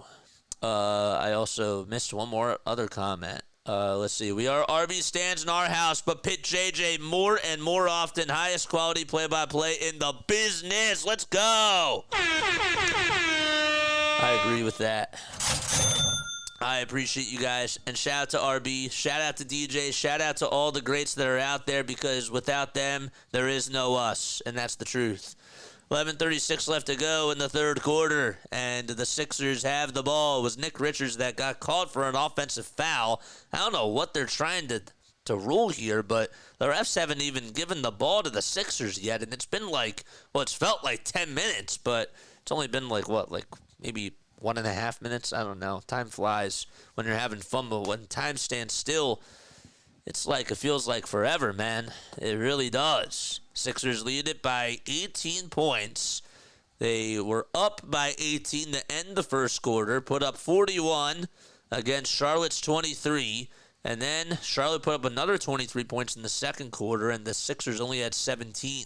So far, though, 2 threes by the Sixers, one by Oubre, and the other one by Embiid. And 10 minutes to go. 3-point shot is up, and that's off the mark by Tyrese Maxey, who tried to light it up from long distance. No good. Cody Martin rebound. Richards with the tray on the other side, and he got the friendly roll. Razzle-dazzle for Charlotte.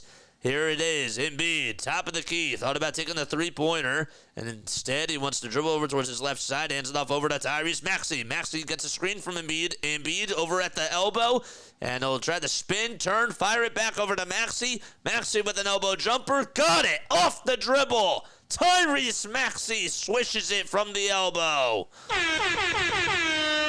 Tyrese in this game, 19 points, 2 rebounds, 4 for 10 from 3, and 7 for 14 from the field. Sixers with a steal. Maxey off to the races. A lot of contact down low. Whistles remain silent as KJ Martin got a block off of Nick Richards' layup, and Tyrese Maxey got the rebound. It was actually Embiid who got the block. Excuse me, I beg your pardon. But regardless, the Sixers will get the ball back, and the Hornets are going to call... the Hornets are going to have to play defense here.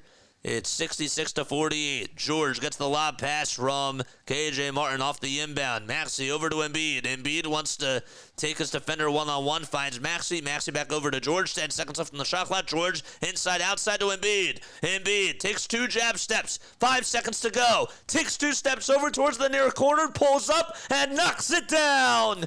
Sixers up by 20 as they explode in this third quarter, and they're on a 10-2 outburst.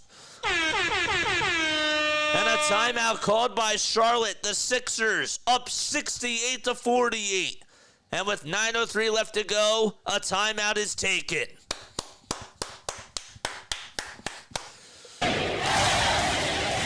MVP. Let's go. That's what Joel Embiid has to do. 15 points, 7 assists. I don't like the no rebounds. I don't. He has not been active on the glass. However, I'll take the playmaking abilities from Joel. I will. I will take that for sure. I like that. All gas, no brakes. Embiid is hitting them threes, and his presence down low is impeccable. Yes, it is. And it's funny because he's not even... I don't even call this a Joel Embiid game because he's not dominating on the block. But again, if you get a 75% version of a good Joel Embiid, a guy that can take jumpers, that can also still draw double teams over on the perimeter, even if he doesn't trust his knee, that's still good enough. I think that that's still good enough to have you win games. I do. I really feel like that. Is that good enough to help you win a championship? No. But is it good enough to have you play games and win at a higher level? Yes, it is. It is. There's no doubt about it. But yeah. Good stuff. Good stuff so far. George with 3 points, 6 assists, and 6 rebounds. I think that this is the best the Sixers have looked this year. I do. They look very fresh. And again, it's the Charlotte Hornets, but this is firepower. This is firepower that they're testing out here. And I do like it. I like it a lot. Just can't play with fire, and yeah. Let's sweep those Hornets, man. Let's sweep the Charlotte Hornets. The Hornets have not... I thought I saw a stat that they've only won one game against the Sixers since 2016. I have to double check that, but if that's true, I mean, we know how bad the Charlotte Hornets have been for years and for decades, but I mean, my gosh, this whole matchup has just been so lopsided. Charlotte Hornets versus Sixers stats. Let's see, according to StatMuse. We'll pull it up, and we'll try to get that as we go along. All right, here we go. 68-48. Sixers have to play defense. The lineup out there for the Hornets. It's Martin, it's Bridges, it's Richards, it's Green, and Micic all out there as well. We have a tray that's up, and that's in. That is in by Vasilije Micic from 18 feet. He pulls up and knocks it down from the top of the key. 68-50. Nick Richards gets called for a shooting foul as it was, I believe, Joel Embiid trying to go down low. And he got fouled, and they'll go back over towards the line. I don't need JoJo rebounding until the playoffs. Too much risk with that knee, says DF. I'm just saying, man, you know, if he's giving you this type of effort out there, and he's 75% the way that he was from last year, you know, if he's at 75% now, I think that that's good enough for the Sixers to get back into this thing. You know, ramp up, pun intended, ramp back up for those playoffs and just play your way back into shape. First foul shot by Joel. It's up, and that one's in. Second foul shot. That's not up and in. It's up and out. Hit off the back side of the rim, and the rebound goes to Charlotte. Miles Bridges clobbers the board. There is Micic over at the logo. Dribbles over towards the right side. Goes down the lane. Swings it outside over to Miles Bridges. Over on the near corner. Bridges wants to dance. ISO Trey on the other side. Air ball. Nothing but net, but it was airballed. 8 minutes to go in the third quarter. Embiid over at the Penn Medicine side. He wants to bat down 2 defenders. Goes up with a shot, and he's fouled again. And Joel's going to go back to the charity stripe, and he'll go to the line for 2 free throws. This is the Joel Embiid I like to see. The physical bully ball, and just the presence and the dominance. Here's Embiid at the line. 8:03 left to go. Slowing the game down. Sixers have a couple more foul shots coming up. Embiid's first foul shot is up, and that's good. Joel, 17 points, 5 for 10 from the field. Lifetime, in case you're wondering, Embiid is shooting 83% from the line. This year, though, he's shooting 95%. Now, he's only averaging about 7 free throws per game, and over the years, he's averaged at least 10 free throws a game. He's been the most... he's been a guy that's had the most foul shots in the NBA for a very long time. Second foul shot by Joel. Good! Excellent. So that makes it now 71-50. That is the score. 7:50 left to go in the third quarter. 5 seconds to go on the shot clock. Sixers going to steal. Maxey with an alley-oop pass to KJ Martin, and he throws it down. Oh, what a play by Tyrese Maxey, the maestro, the magician, and Maxey going overboard. 7:25 to go. Trey by Micic. In and out it goes, but we have a foul called on Paul George. Oh, man. That was... come on, man. Did they really call that foul on PG? Was it on PG or was it on KJ? Regardless, that was... I think that was a little bit of an egregious call there. It was on PG, but what a play by Tyrese Maxey. I mean, just to see him throwing down alley-oop passes to KJ Martin, this wasn't there last year. Maxey taking another step into his game and doing it all in this game so far. Not one person is dominating. It's been Maxey, Oubre, and Embiid, and George just pretty much taking on over at will. First foul shot by Micic. He puts it up and puts it in. Second foul shot. That's up and in as well. And he's now 2 for 2 from the line, and they'll go to the line for one more. Micic in his last game, it was on Thursday. That was December 19th against Washington. Only had 4 points, 1 assist, and 3 rebounds. 73-52, 7:26 left to be played in the third quarter. Clappers are being played by the fans here at the Wells Fargo Center. Third foul shot, good. Micic hits 1, 2, 3 free throws and knocks them all down like dominoes. 7:20 left to be played in the third quarter. George inside, outside to Embiid. Over on the left side. Embiid, bounce pass over to George for another tray. In and out it goes. That was just about an unfriendly bounce. As unfriendly as it gets. Cody gets the rebound. Dribbles outside over towards the paint. And now backs up all the way over towards the logo. Backed up a long, long ways. And Micic fires, steps back, puts up a 3, and gets it to fall. And now Vasilije Micic being a menace out there for the Sixers. They're still leaving him wide open. You got to change that. Embiid, speaking of wide open 3 here. Off the mark. He had all day and night to shoot. And Tijane Salon clobbers the board. Salon gets it over at the nail. PG to the rescue, as it was, I believe, KJ Martin that was guarding him. Now they hand it off instead over to Isaiah Wong, who enters back into the game. We have a personal foul called on Kelly Oubre Jr.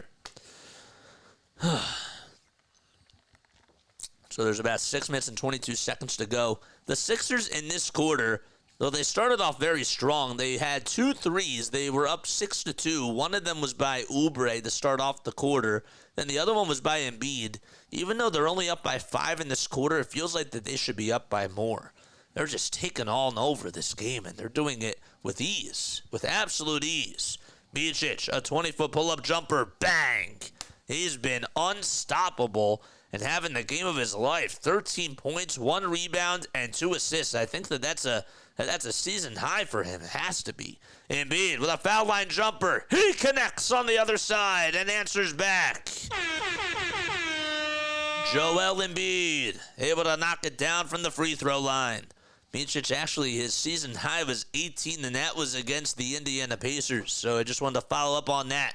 Sixers get a rebound. Maxey with an alley-oop pass over to Oubre. It's intercepted and rejected by Charlotte. Micic on the other side gets it back over from Bridges. Bridges outside to Micic. Micic goes up with a shot. It's deflected, stolen by the Sixers again. Maxey off to the races, puts it up and in. A scoop and score by Tyrese Maxey.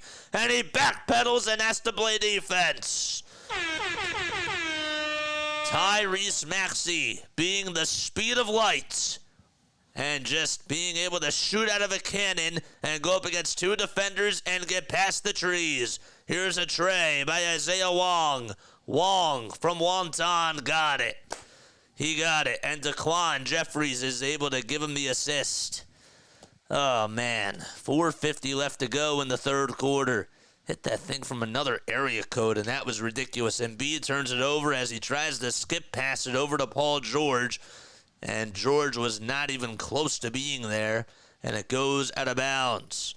ESPN says that McCain might be back by March 1st. That's a long time, man. That is a long time, but that's good to know. That is good to know, I guess. 77-61 is the score, and there is less than 5 minutes to go in the third quarter. Sixers do lead it by 16 points. So Embiid turned it over. The ball did end up going out of bounds. Richards tries to give it to Curry, who was cutting over towards the basket. It had second thoughts, though. There's 5 seconds left on the shot clock. Salon gets it at the top of the key. Dribble handoff again over to Richards. Richards puts up a tray. And he got it. Man, how can nobody cover him, man? How can nobody cover him? I mean, he was just, the Sixers had him on the ropes. And he just got a lot of space to shoot that. 4:05 to go. Embiid fades away, gets fouled, falls on the floor, and gets helped up by his teammates PG and Maxey. I mean, when you have to help up a man that's 270, 280 pounds. I mean, that it takes a lot, man, but he's doing it all in this game. 21 points for Joel, 21 points for Maxey. Combined, they have 42, and they are shooting 14 for 27 from the field. That'll do. First foul shot by Embiid. It's up, and he knocks it down.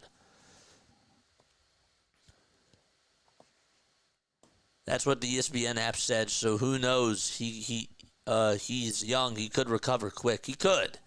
But they also might want to be a little bit careful with his return. I don't know. I really don't know. I can't speak for them. We have a couple substitutions as Ricky Council will step on in for Paul George. Embiid with the second free throw. Here it is. Good. Excellent. Sixers lead it by 15. Less than 4 minutes left to be played in the third quarter. Here's a tray that's up, and that's no good, but we do have a whistle call. It's going to be a personal foul on Tyrese Maxey. So the guy that was taking the shot was Tajane Salon.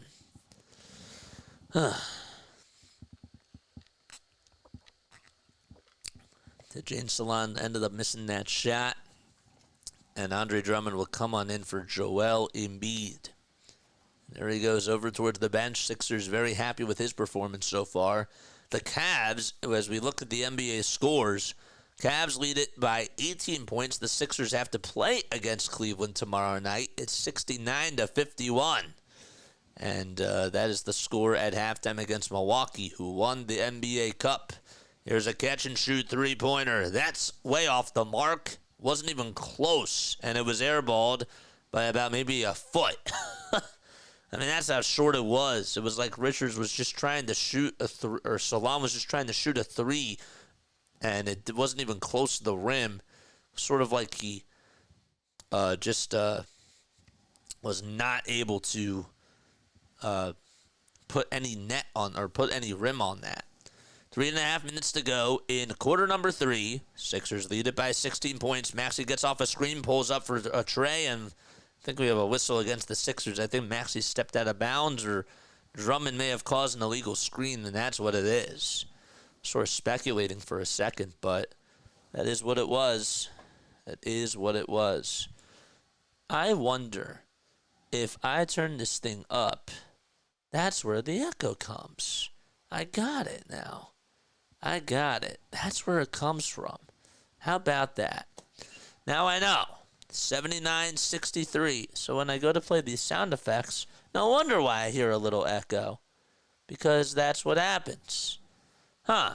Interesting. Very, very interesting, for sure. You learn something new all the time on here. Oklahoma leads it 37-20 against the Miami Heat with about 8:21 to go in the second quarter.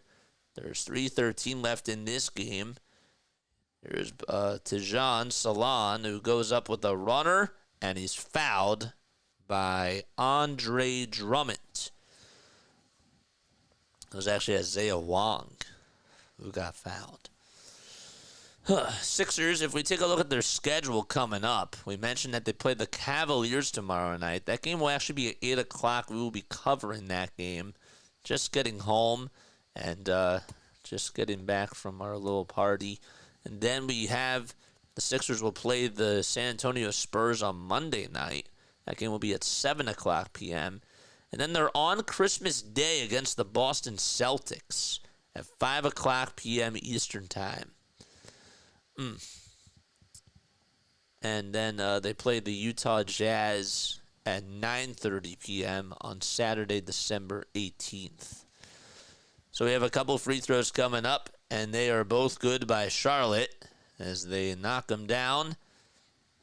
And there's 3:03 left to be played. Eric Gordon steps back in for the Sixers, and Isaiah Wong makes both free throws. Council tries to take it over towards the left side.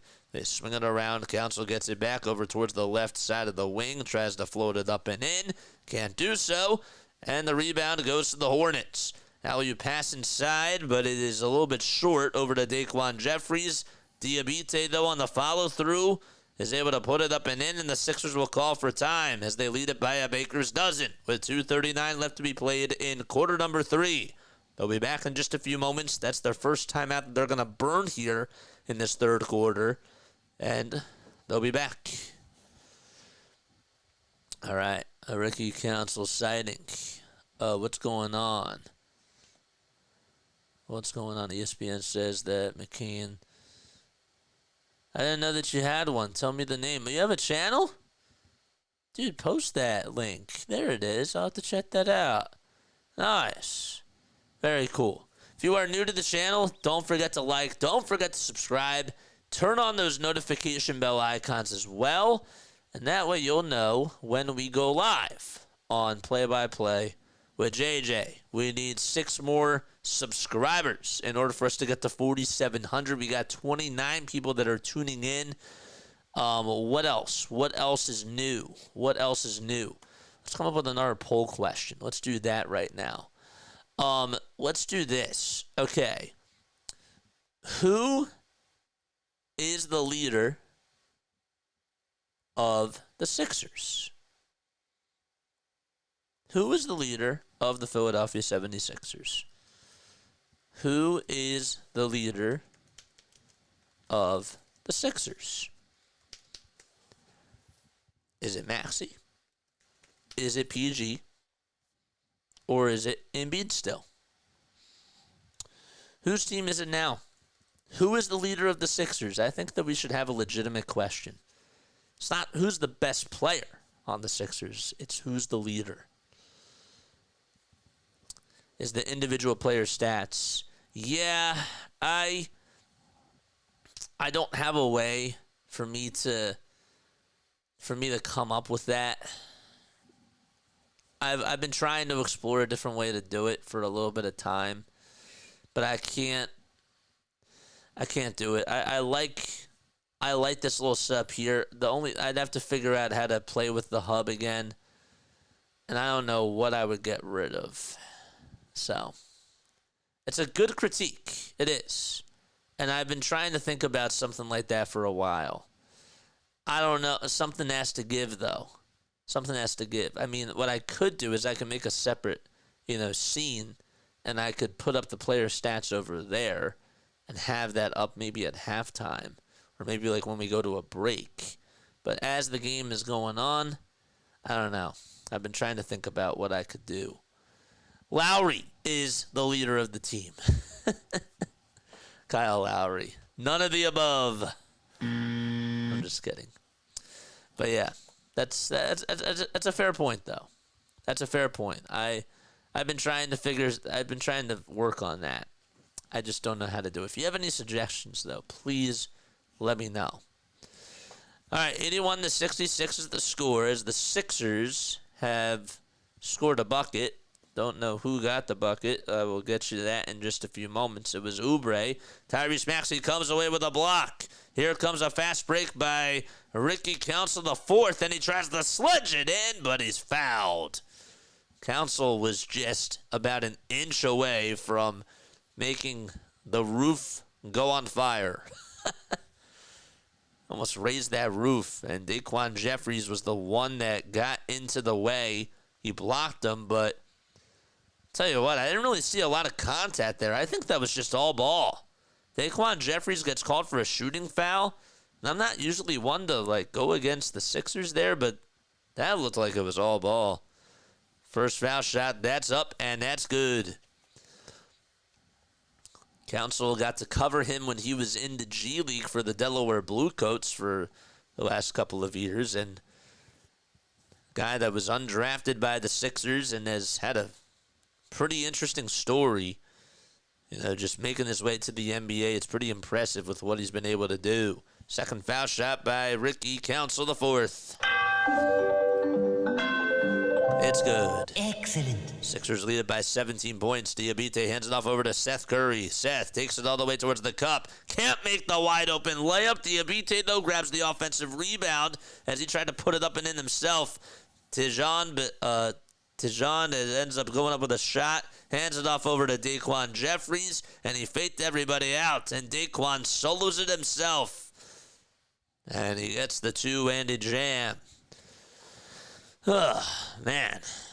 I don't know how he did that, but just a wizard out there. Gordon gets a skip pass over from Tyrese Maxey. Gordon back to Maxey for a tray. It's a little bit short. Hits off the front of the iron, and it's corralled by Charlotte. Their lineup is Diabite, Salon, Curry, Jeffries, and Wong. They decide to go small. A little bit of some small ball for Charlotte. Wong gets it over at the top of the key. Now tries to go downhill, muscles through contact, and he's fouled. He is fouled by Andre Drummond. And Drummond, he has to be careful, man, because that's his fifth personal foul. Andre had a very good game on Monday, but, well, this has shown a different side of the story for Andre Drummond. No points, 2 rebounds, and already 5 fouls. Not what you want to see. Oubre's going to step back in, though, for the Sixers, and so will Gershon Yabusele. First foul shot, that's up, and that is no good. So Isaiah Wong misses the first free throw, and more substitutions coming on in. 56.5 seconds left to go in the third quarter. Wong with 11 points, 1 rebound, 4 assists. Second foul shot, clank. Goes off of 2 fingertips. One was by a Sixers player, the other one by Wong himself, and instead it goes into the hands of Kelly Oubre. Oubre with a little pass, little shovel pass, if you will, over to Gershon Yabusele. Handoff over to Maxey, who tries to drive it through contact. Can't finish strong, though. Tries to grab the offensive rebound, tips it over to Oubre. Oubre's shot, no good. And a rebound again by Charlotte. Here they come, off to the races. A shot by Bijan, no good. Diabate, offensive rebound. And he's going to try to put it back up and in, and he does, with about 16 seconds to go. There were about 2 seconds left on the shot clock. How about a Euro step and just a nice little finish by Moussa Diabate? Ugh, man. Ew. That was ridiculous. 11.5 seconds to go in the third quarter. Sixers only up by 12. Maxey has the rock in between the circles. Tries to skip it over to Oubre. Oubre goes down the lane, floats it up with the buzzer. Count it! He got it! A buzzer beater by Oubre! A 19-foot floater by Kelly Oubre, and Tyrese Maxey gets the assist, and the Sixers up by 14 as they head into the fourth quarter. What's in store? Well, we'll find out in just a few moments. That was beautiful, man. Oubre and Embiid have 22 points, and Tyrese Maxey, don't forget about him. He's played a big factor in this game as well, and has come away with 21. All right, I think I picked Maxey, but I think GP is actually more of a leader, or PG is more of a leader. I disagree. I think it's Tyrese Maxey's team right now, and I think that he has shown the most leadership on this team. I think that PG is a great facilitator, but I think that Maxey keeps the team together. I really do. All right, it's time for trivia. Let's go. It is trivia time, baby.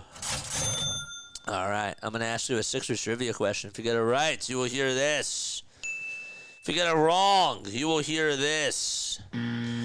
All right, so Paul George now needs 4 more threes to pass Vince Carter for 9th on the all-time three-pointers list. I want to know, who has the most threes in 76ers franchise history?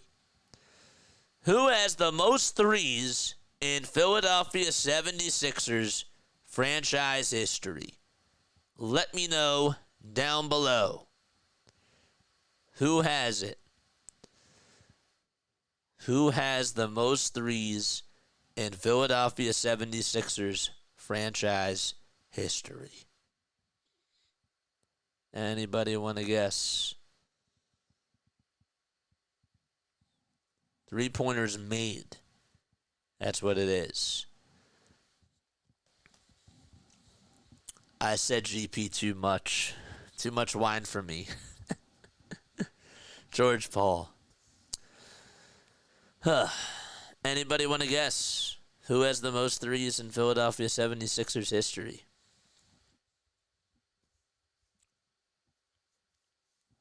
Anybody? Water time.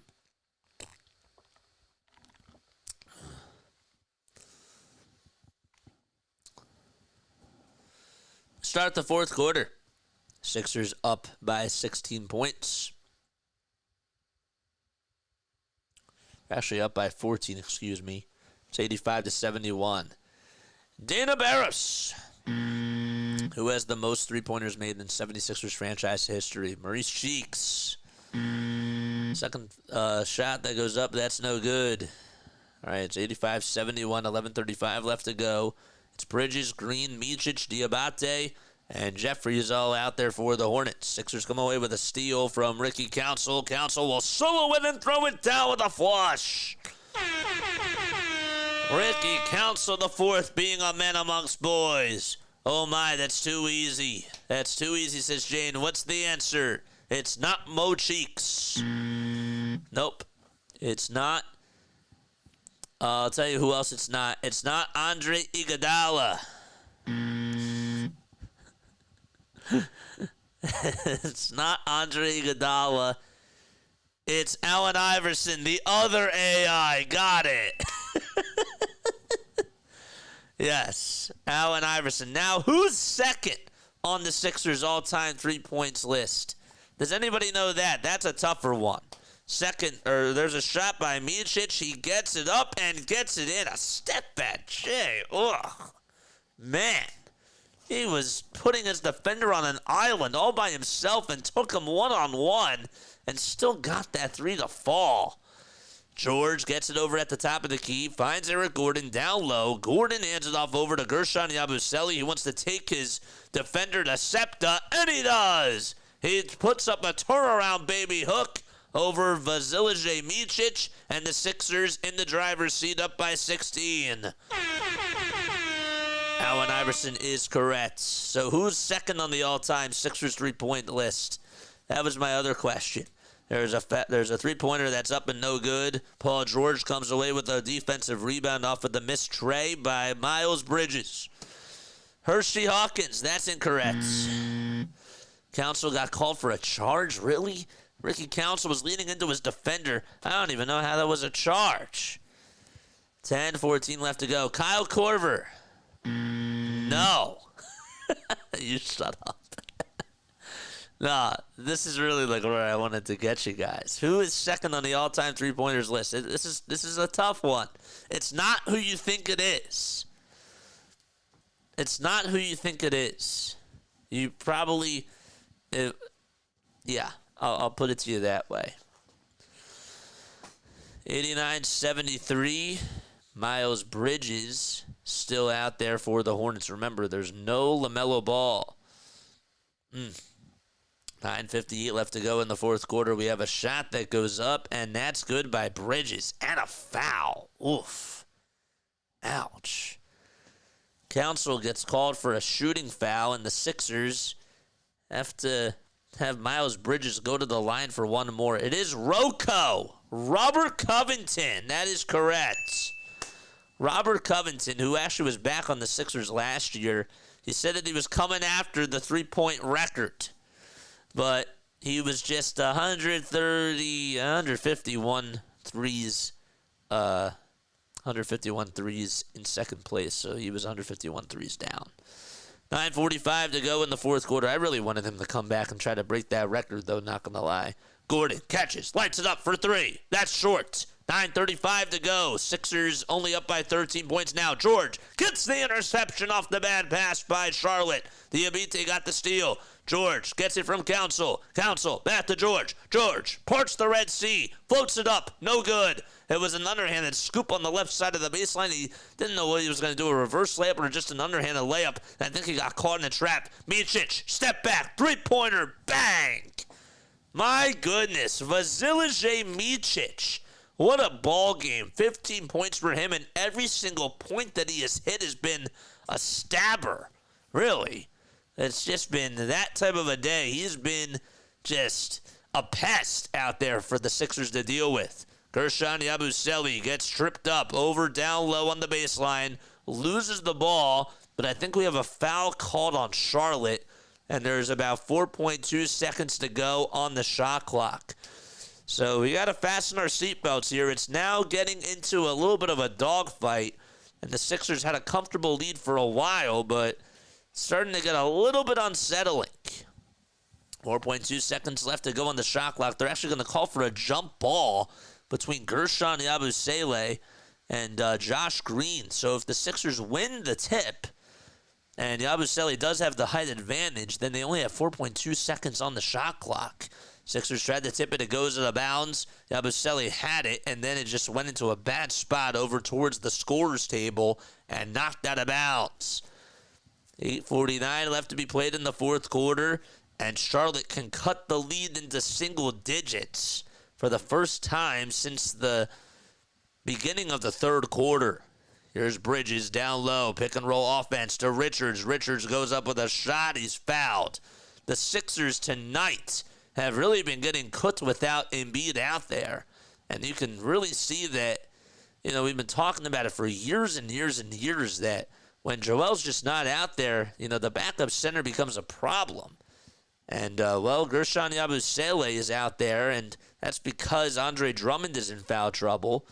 And we have a foul called, and Diabite is going to go to the line for 2 free throws and cut it to single digits. First foul shot, good. The Sixers have gotten outscored in this quarter by a score of 9-4. They've only put up, so far, 21 points in the even quarters of this game. Second foul shot, that one goes in and out. Eric Gordon grabs the rebound. So Gordon and Lowry are still out there for the Sixers. It's a 9-point game. Lowry back outside over to Council. Council to Lowry. Lowry hands it off over to George. George, left-handed dribble, steps back. No look pass over to Gershon. George gets it back, though. Three-pointer. He fires it. No good. And not a good shot by PG. 8:13 to go in quarter number 4. Again, the Charlotte makes a 3 here. It's now a 2-possession game. 8:05 left to be played in the fourth quarter. Every single time in this fourth quarter, I'd like to see the stats, but the Sixers are just getting blown out. Every single time in the fourth quarter. There's a three-pointer that's up, and that's in by Bridges. And timeout called by Nick Nurse as now we have a 2-possession ball game. Sixers were up by as many as 18 points. The lead has been cut down to 6. And it's not a Sixers game without dramatics. 7:52 left to go, and Nick Nurse burns a timeout.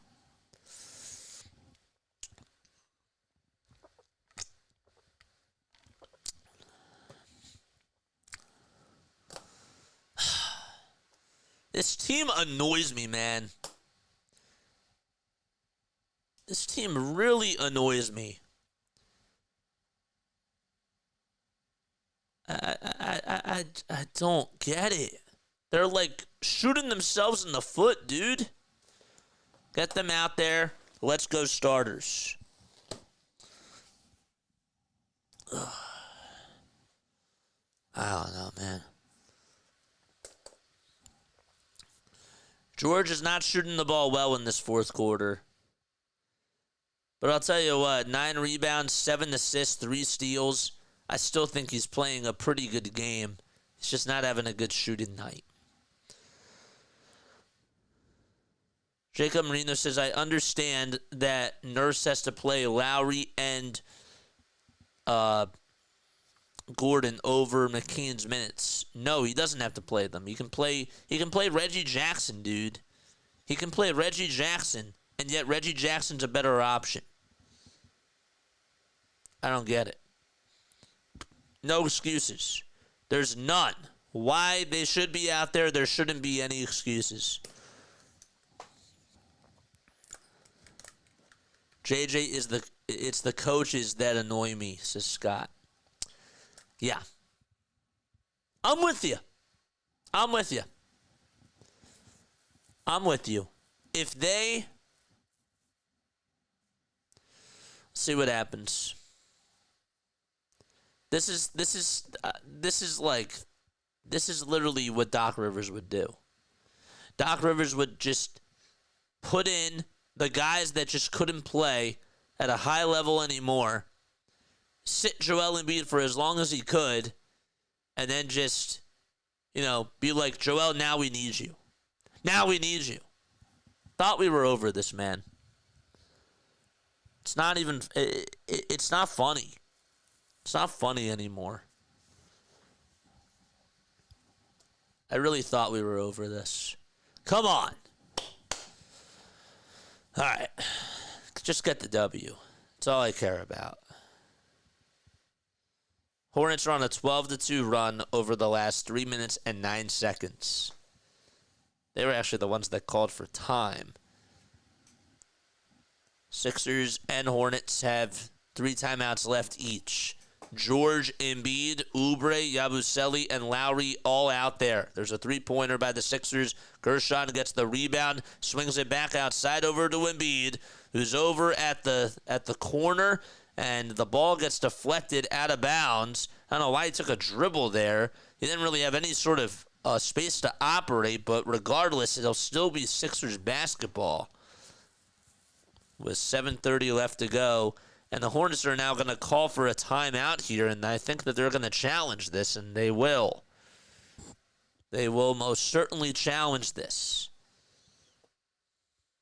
So the Sixers did call a timeout with 7:52 left, and 22 seconds later, the Hornets call for time. After this game, we will be having a post-game show, that's for sure.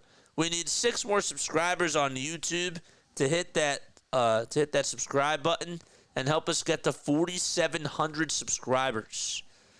I would appreciate if we did that tonight. If not, hopefully it'll be tomorrow. If you are tuning in on Twitch, hello. I'm Jason Joseph. This is Play by Play with JJ. I appreciate you guys for being on here. I need a couple of more followers on Twitch in order for me to get to 100. And then I think I might be eligible to become a Twitch affiliate, which would be really, really cool. I have not checked in a while. So the Hornets challenge this play, and we're not even back from a break. They say that the call's overturned. I didn't even get to see a replay, so I don't really have a say in what ended up happening. Let's look at some of the NHL scores. We looked at some of the NBA scores. The Cavs lead it by 19 points with 5:09 to go in the third quarter. Embiid's been in there, Joe.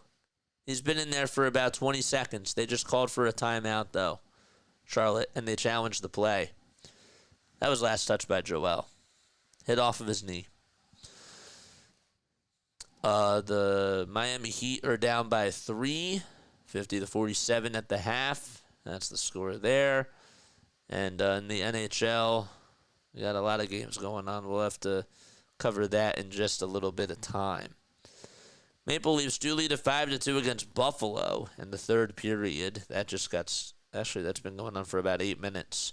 The Canadiens are down 3-2 to the Detroit Red Wings. Patrick King got his 5th goal of the season.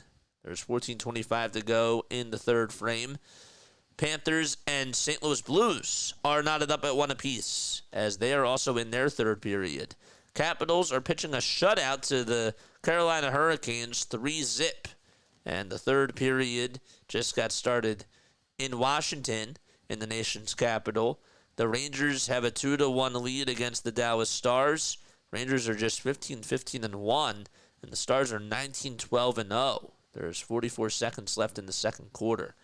And the two other games we got, it's the Utah Hockey Club tied with the Minnesota Wild, 1-1 in the second period. And the Colorado Avalanche play the Anaheim Ducks tonight at the Honda Center in Anaheim, California. Here's Kyle Lowry, who hands it off over to Joel Embiid. Embiid with a foul line jumper, too strong. Just could not get that one to go. And Charlotte has the ball. They had the ball before. They missed a shot. And then Lowry was the one that got the rebound, but Charlotte has it again. Diabate has past the trees. Eurostep puts it up and puts it in. Still a 2-possession game. Where's Tyrese Maxey? I mean, Maxey's still on the bench. It's just unbelievable. George over on the right side. Tries to spin, turn, give it back to Embiid. Embiid foul line jumper again. Got it. Too easy.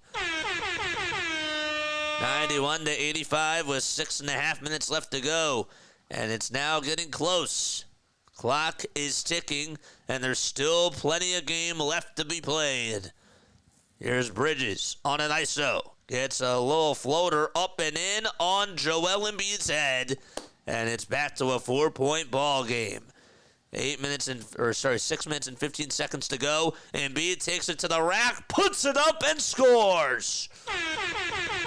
26 for the big fella, 8 assists, and just 1 rebound in this game so far. If nobody else can do it, I'm going to do it myself, he says. 5:55 left to be played in the fourth quarter. Bridges lost the ball. Embiid gets the steal. Yabusele down low, sludges it home, and posterizes a Charlotte Hornets player. He'll go to the line for one more. Hold me back, fam. Daquan Jeffries tried to go toe-to-toe with Yabusele, and Gershon said, "You're going down." Oh, if that doesn't get your juices flowing, I don't know what will. That's going to go on his poster at night. And he stood his ground and gave a little mean smirk as well as Daquan went down right flat on his face. That was disgusting. 5:50 left to be played in the fourth quarter. Yabusele, foul shot. It's up and in.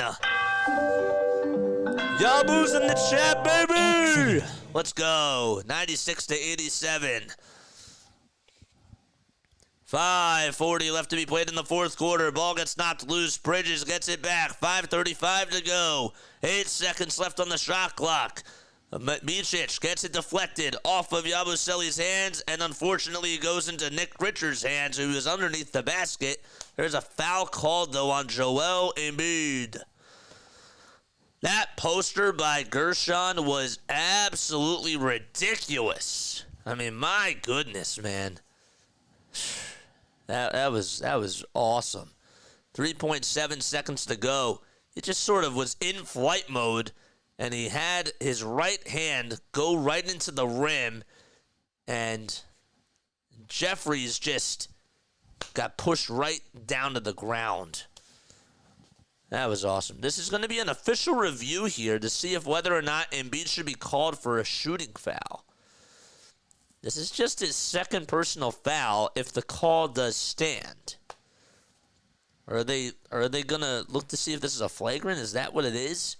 I was going to say, if they do an official review, I stand corrected. It's not if it's a foul or not.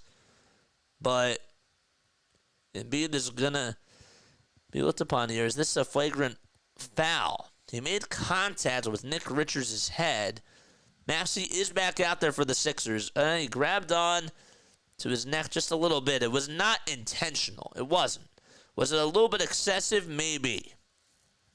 And I'd say by today's standards, that probably should be a flagrant 1. A flagrant 2 would get him ejected, and that, I think, is where the NBA is now, and that should be considered a flagrant 1. I do. Sixers Nation just tweeted out, murder caught on camera on Yabusele's dunk.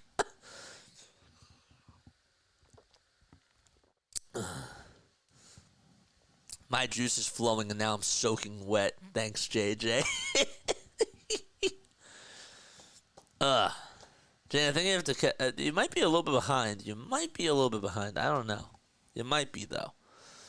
96-87. 5.5 minutes to go in the fourth quarter, so it's just a shooting foul, and I don't think it's anything else. They did not call a flagrant. And we have Nick Richards going to the line, and he was about to shoot the free throw. He literally tried to get into form twice, and the ref was like, bloop, bloop, hold.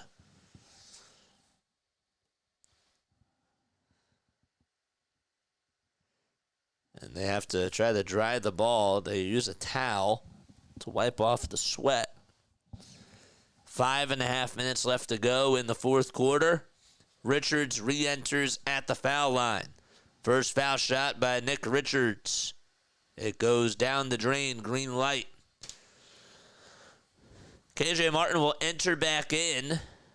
Only 2 points for him and 3 rebounds. I think this is his first time that he is back out there for the second half. Second foul shot by Richards. Got it to go. A 7-point lead for the Sixers. It's 96-89. So Evan Scott was the one that called the foul there. He's the referee for tonight. Tyrese Maxey gets it over towards the right side of the logo. Now wants to dance over at the Wells Fargo Center sign. Hands it off over to Embiid. Embiid goes downhill. Floater. It's up. No good. Embiid, not once, not twice. He gets his rebound, though. Follows up and puts it in. He tried to volleyball it in 2 times and then was like, I got to regather myself. He got his own rebound, set his feet, and just laid it up and in with the offhand.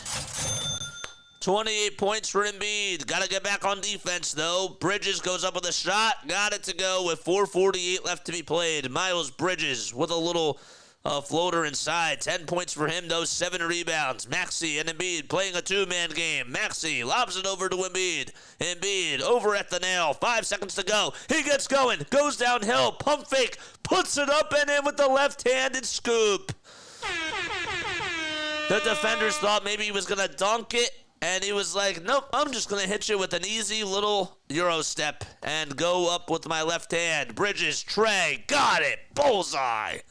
194. Miles Bridges, he's been cold, but he's starting to heat up in the guts of the game. 4:03 left to be played in the fourth frame. Maxey trying to close it out for the Sixers. Gives it up to Embiid. Embiid foul line jumper. And he looks away because he knew he had it. Embiid in takeover mode. 32 points for number 21. 3:40 left to be played. Here's Bridges on an island. Puts up a 3. Again, no good. And a rebound by Kelly Oubre Jr. Sixers will reset, and Tyrese Maxey gets the dribble handoff. They're not in any sort of particular hurry. Maxey at the logo. Embiid with the screen. Maxey bounce pass to Embiid at the nail. Foul line jumper. No. And the Charlotte Hornets get the rebound.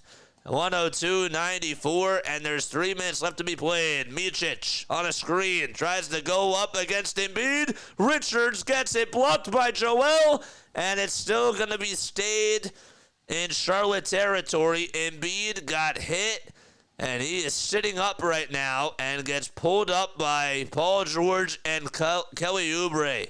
I mean, my goodness. Embiid got back on defense, went up with a block with the mask on, by the way, and just got Nick Richards to just try to get into his way, and Embiid guarded the rim, tried to save it from going out of bounds, hit a camera operator, and landed flat on his back. Man, oh man, that's like a bulldog coming right at you, and you just got to look out above. Oh, man.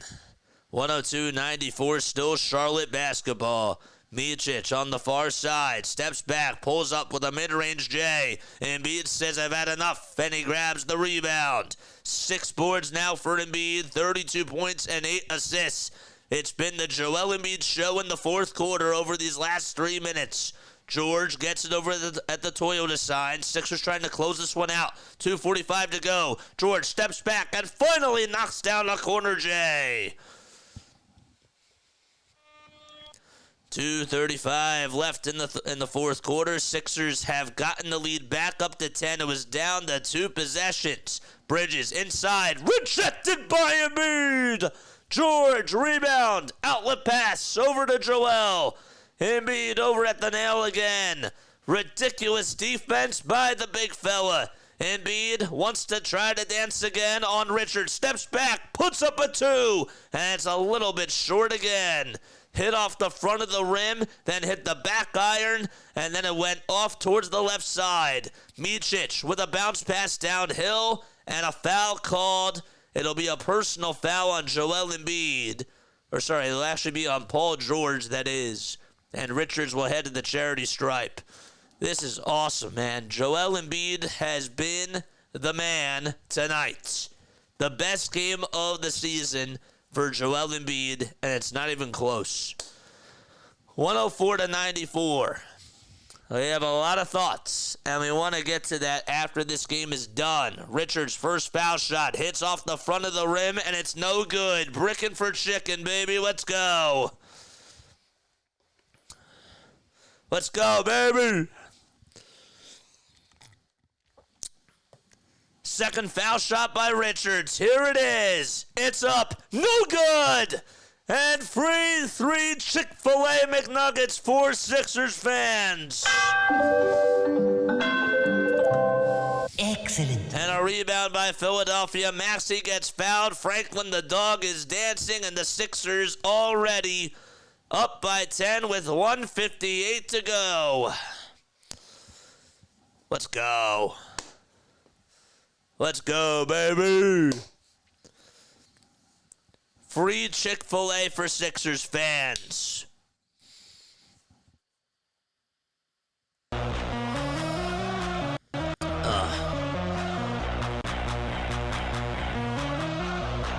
Let's go, baby. I realized I didn't even have those sound effects on, man. I did not even have those sound effects on. I apologize about that. 1:53 to go in the fourth quarter. 104-94, and I got to get rid of that echo. I see exactly why I muted that thing. All right, 104-94, 9 seconds left to go. Here's a 3 by George. He puts it up. Can't get it to go. Richards gets the rebound.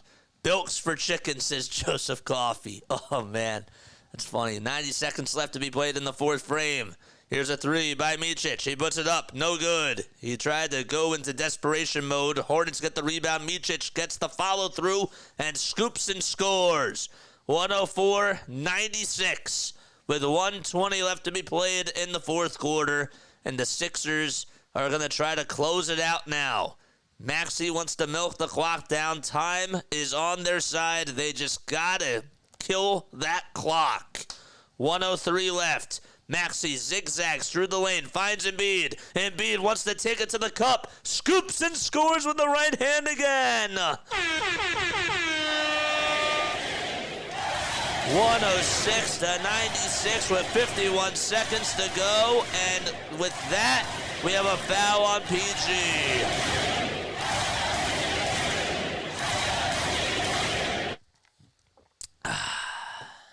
Let's go.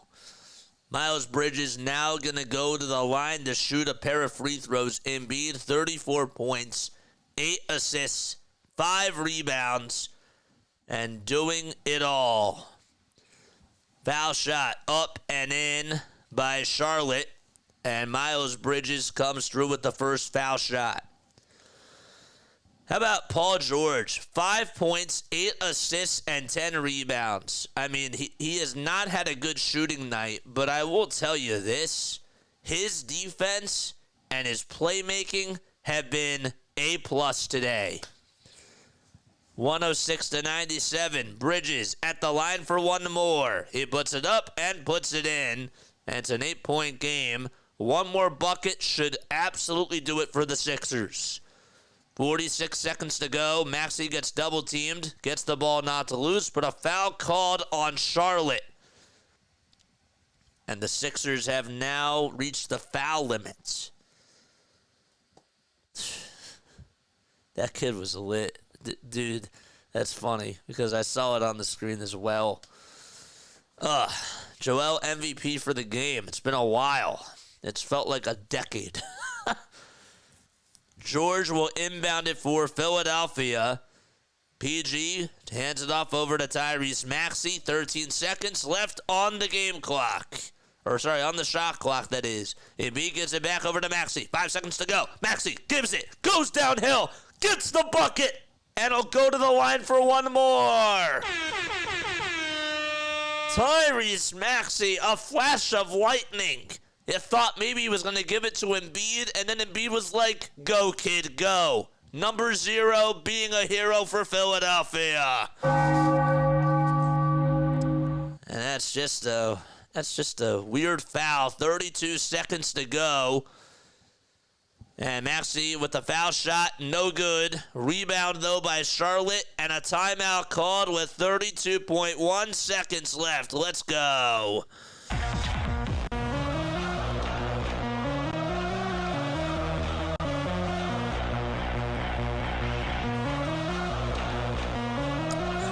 Let's go.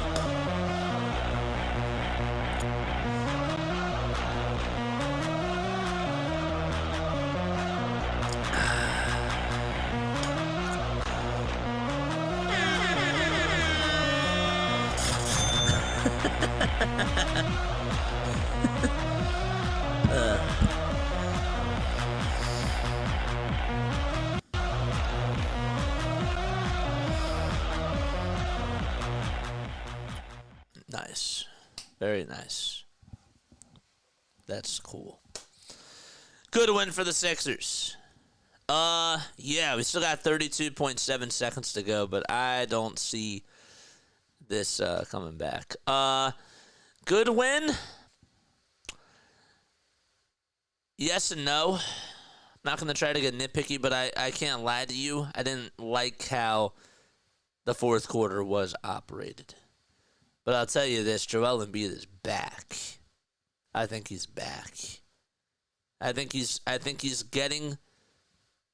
I don't want to... okay, let me back up. He's not fully back, but he's looking a lot better than I thought. And he's proven me wrong. Better do it again tomorrow night. I better see him play tomorrow night. Put up or shut up, man.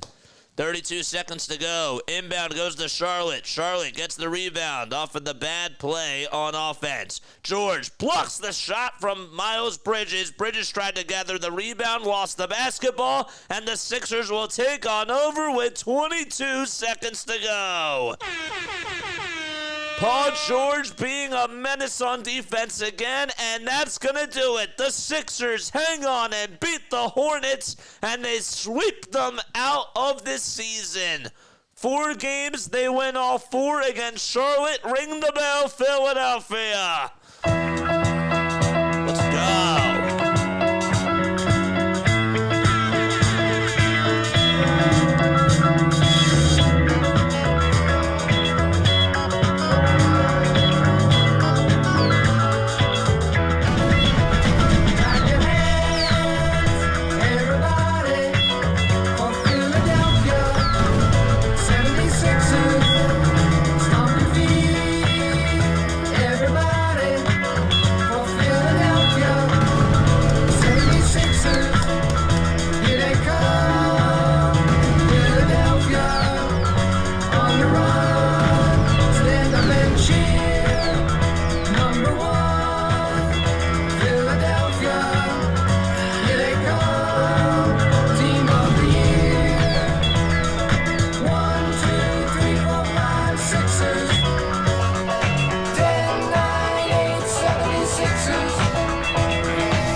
Good stuff.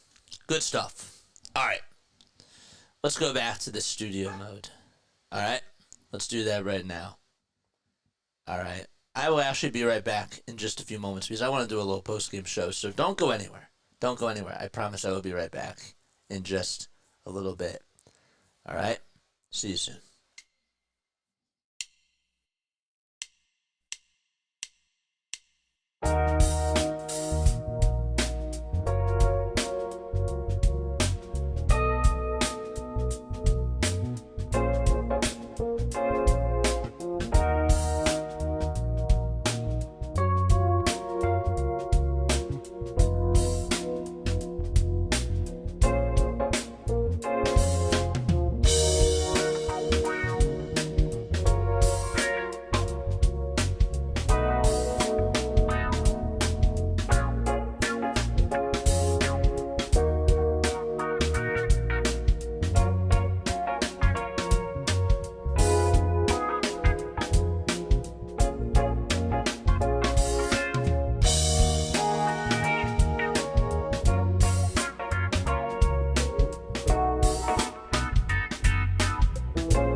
Ladies and gentlemen, the Sixers have won a basketball game. They just won a basketball game, and they won pretty handily. Okay? I want to talk about this game because there's a couple of things that stood out to me, and I really want to hear your thoughts as well, as always. Okay? First and foremost, before we get into this postgame show, hit that thumbs up button, subscribe to the channel, and turn on the notification bell icons. And that way you'll know when we go live for Sixers, Phillies, and Eagles coverage on this channel.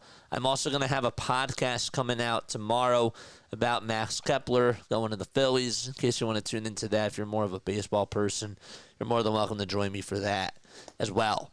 But let's talk about this game, because what stood out to me about this game in particular were that the Sixers came firing out of the gates. They won this game because a main reason why was because they put up 41 points in that first quarter. Now, they sort of lost that mojo in the second and in the third quarter because they were shooting the lights out from three. They were making threes at a ridiculous rate. I did say coming into this game, I predicted that Kelly Oubre was going to get more involved in the offense and that the role players were going to step up. Kelly Oubre had his best game as a Sixer this season, and so did Joel Embiid. Joel played outstanding in this game. When push came to shove, the Philadelphia 76ers, the players executed, and they bailed out Nick Nurse in this game. I give Nick Nurse an F again tonight, but the players balled out, and Joel Embiid with the fourth quarter heroics. I don't like how they always have to rely on it, but you know what? It got them the W tonight, and Embiid played pretty well. He did. Joel Embiid. Let's talk about Joel, because he is going to get the acclaim for tonight's game. Joel played very well. The first half, he was taking some jump shots. They were going in. He made some nice plays. He wasn't getting rebounds, but he was facilitating the ball. And you could see that the double teams were coming, and he did a good job passing out of the double teams and having his teammates, letting his teammates have his back. And that was big. That was really big. I really liked how in that third quarter he looked dominant out there, because the one thing I criticized after that first half was that he wasn't getting to his spots on the block. And he really didn't have to in that first half, but I just wanted him to be more aggressive, because I love it when this guy takes it right to the cup and he just bullies everybody, because he's unstoppable. When he's fully healthy, we all know what he can do. We do. We all have seen how dominant Joel Embiid can be when he's fully healthy and when his knees aren't bothering him. And tonight, he looked really good in that third quarter specifically and slowed the game down, and he just put the balls in, and he also did a good job at initiating the contact and going to the line. When he's doing that, that's a great sign for Embiid. He was 8 for 9 with his foul shots today. He shot the ball very well from the field. He got to his sweet spot a lot of times, and he had a couple of foul line jumpers. That's his sweet spot, and he made them pretty much automatic. There was like a couple that he missed, but he did. He hit a lot of those shots. The other thing that I liked about Joel Embiid was that when push came to shove in the fourth quarter, nobody was making shots, and he said, "Give me the ball. Give me the damn ball." I haven't seen that a lot this year. But when he's angry, you don't want to face him. You don't. And I'm happy that he did that. There was that one drive that he had where he took it right over to the cup, and then he missed it, tried to tip it in 2 times, and then was like, you know what? I'm just going to grab the rebound, haul it down, and then go up with my shot. That was big. I haven't seen him do that a lot this season either. So I thought that he was really good today. My only critique about him, and I've been tough on him because I know what's in there when he's fully healthy, is to do it again. First, I didn't think that he had this in him. He's proven me wrong. He continues to prove me wrong. And all I hope is that he just continues to do it. He better play tomorrow night. There's no excuse why he should be out. And he also did this with a face mask too, by the way. It's not easy to play with a face mask on. Like, that's really uncomfortable. So you kind of have to I don't want to, like, give him a pass, but you do have to factor that in too. It's not comfortable playing with that thing on. But he has to play. If the Sixers want to have a chance to go far in the playoffs, he needs to play, and he needs to be playing at 75 to 80% just to win a good amount of games. And if he can do that, this team has a chance. They do. They have a puncher's chance for sure. Paul George, let's talk about PG individually. But before I actually do that, I wanna go through these comments real quick about Joel Embiid. B+ for the fourth quarter, bad second quarter, kind of bad, but a win is a win. Yeah, I tend to agree with you. I think overall we didn't have a good second quarter. We didn't have a good start to the second quarter. Let's be real. When Embiid came back in for those couple of minutes, they played better. And then they sort of got a little bit stale by the end of the second quarter. And then the third quarter came. They started off strong.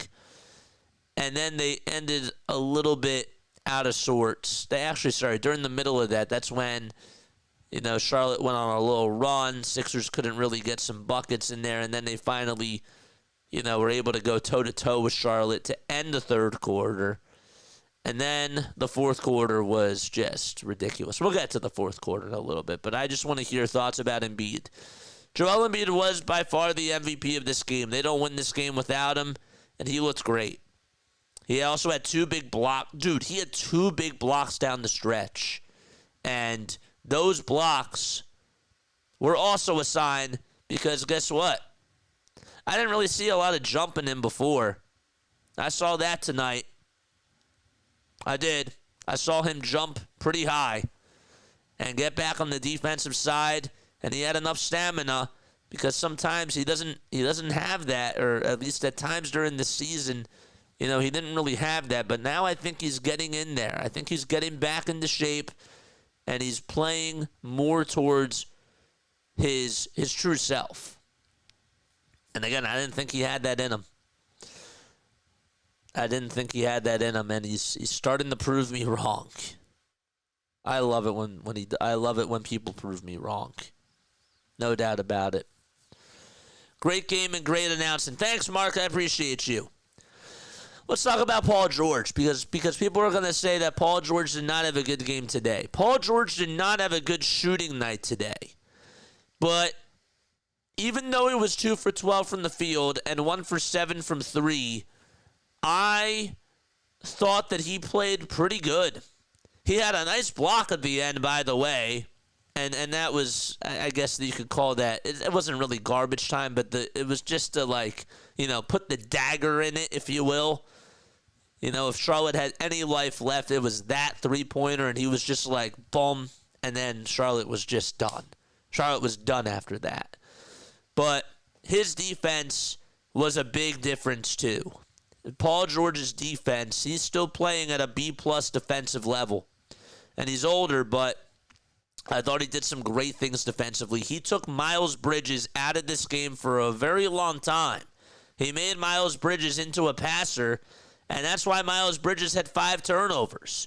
Paul George clamped that man down and did a good job at getting the ball out of his hands. They were down LaMelo Ball, they were down Brandon Miller, and they knew that the offense was going to run through Miles Bridges, and Paul George was like, I got him.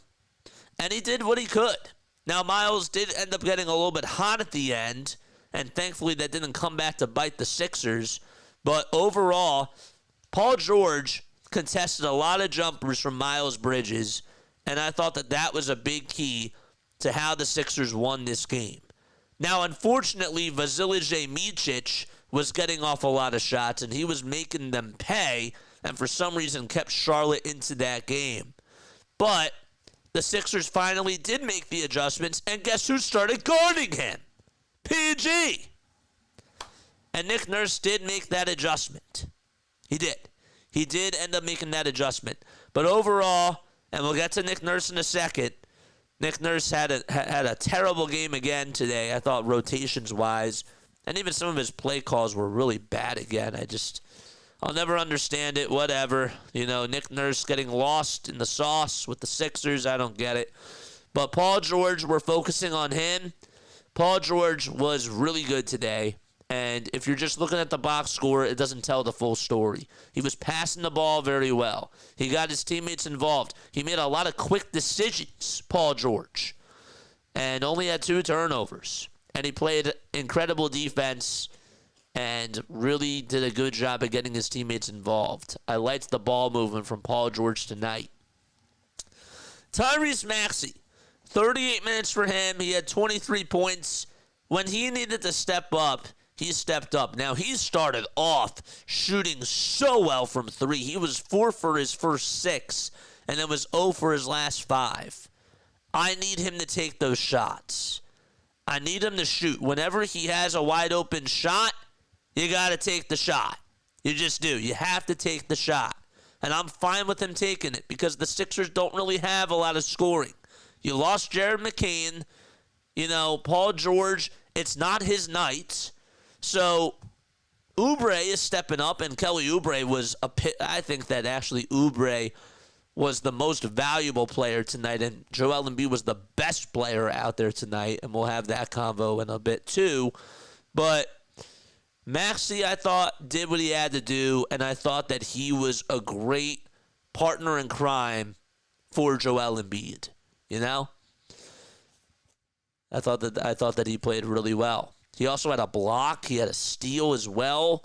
Only just 1 turnover. Had a couple of assists. Dude, how about that alley-oop pass that he had to KJ Martin where he just threw it down? Alley-oop passes were not even in his bag last year. And again, he's 24 years old. I know that he's getting paid a lot of money. And I know that he hasn't really been at his best this year. But he's still consistent. And I'll tell you what, I think in some ways he still is improving in his game. Maybe his shooting hasn't been so efficient. But that's because he's getting more and more attention. But whatever it is, tonight I thought that he played pretty good. I thought he had a nice game tonight. I can't wait for the highlights, says Jan. It's going to be fun. Paul George had a critical role in the win. He did. Paul George was all over. He was boxing guys out. He had some nice rebounds. He was jumping over people. And he was playmaking for his other teammates. And he was unselfish. How many times did we hear over at the Clippers that this guy likes to chuck a lot of shots and he doesn't like to get his teammates involved? I think that he's involved. I think that he's evolved his game a little bit ever since he came over here. He doesn't have to be the number 2. Doesn't have to be the number 1 option. The number 3 option for him is a nice fit when everybody is healthy. Again, we don't know how this team is going to be because we just can't see it. But if they stay healthy, and it's a big if they stay healthy, I like him as a 3rd option. It's nice. But yeah. Oubre. Kelly Oubre Jr., shout out to Oubre. Let's give him a round of applause for tonight because he deserved it. K9. K9 out there tonight was 4 for 6 from 3. He was 8 for 10 from the field. He had big-time three-point shots that ended up going in. And he was explosive. He was their most valuable player tonight because every time the Sixers were sort of losing it, I thought that his buckets made a lot of noise. I did. I thought that every time that Charlotte went on a run, if Maxey or Embiid wasn't scoring and he was out there, he made some big-time plays, made some big-time shots, had a couple of nice dunks, and was what Kelly Oubre has to be. Oubre is an efficient volume scorer, and tonight he thrived.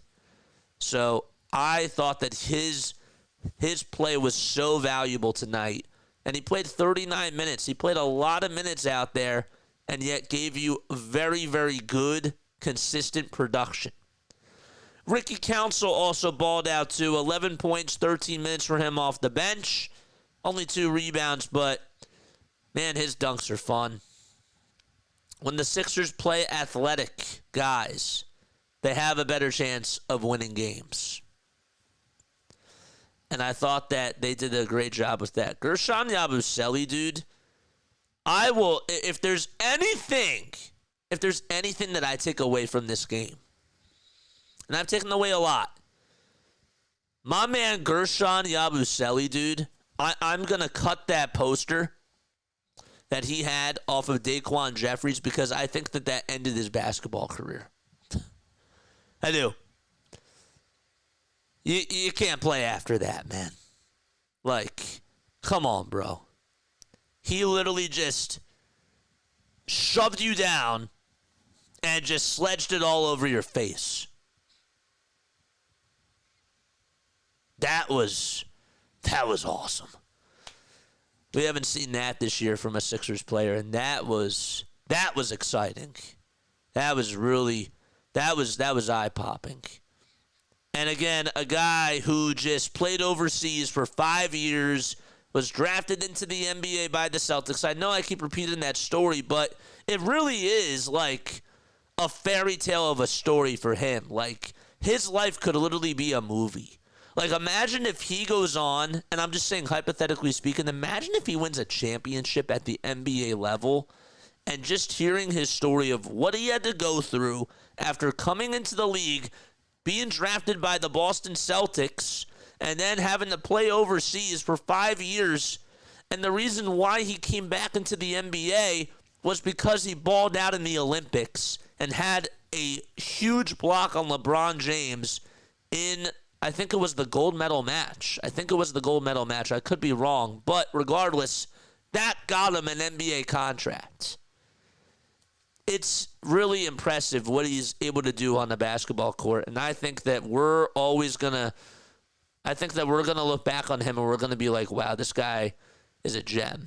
You know, this guy is just what you want on your basketball team. Somebody that can just put the ball on the floor, somebody that can just hit some nice shots, who's assertive, is not afraid, can't play the center position, but he gives it all. He gives it his A-plus effort out there. So, yeah, I liked what he did tonight, and I thought that he played some big, pivotal roles. You have to improve in all aspects, but they never happen at one time. When you eliminate the impossible, whatever's left, however improbable, will always be the answer. I like that. That's pretty deep. What else? What else was great about tonight's win? Let's get into the bad, because I have to say this. I'm sorry. After a win like this tonight, I can't understand. I need to wear like a Where's Waldo sweater, because I cannot find Nick Nurse from last year. I don't know what the heck happened to him. I don't get it. Nick Nurse last year would have tried to get the best out of every single one of his players, and yet push the right buttons and help them succeed throughout playmaking calls and throughout drills, and would put together these rotations that were just, like Mary Poppins. Like, he would just clean things up, and if he snapped his fingers, things were in perfection. I don't know where that guy went. I don't know where he went. I'm watching Kyle Lowry and Eric Gordon out there for 29 combined minutes. I saw Eric Gordon playing for like almost the entire second quarter, and yet he was out there for like 8 minutes or whatever it was, 6 minutes into like the fourth quarter. Like, why are they playing? I don't know. They gave you 29 minutes. They had no points. None. Actually, sorry, they had 2. Eric Gordon had 2, but it bounced 4 times, and it was a layup, and it went in.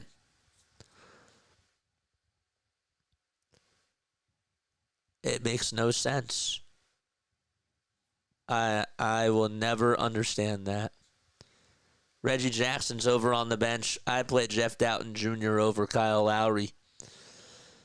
But what do I know? What do I know? Andre Drummond had a bad game tonight, man. He played very, very well on Monday and goes from a really good, backup center, even though he started at the center, to just a bad night. Sixers in the non-Embiid minutes were, I think, -7. I think that they were -7 in the non-Embiid minutes, which is not good because they had like a big lead. They had an 18-point lead, and that evaporated to 4 points in the fourth quarter until he came back in. That's a problem, man. That's a problem, and I just can't believe that we have these problems every single year. Feels like we can just never get it right.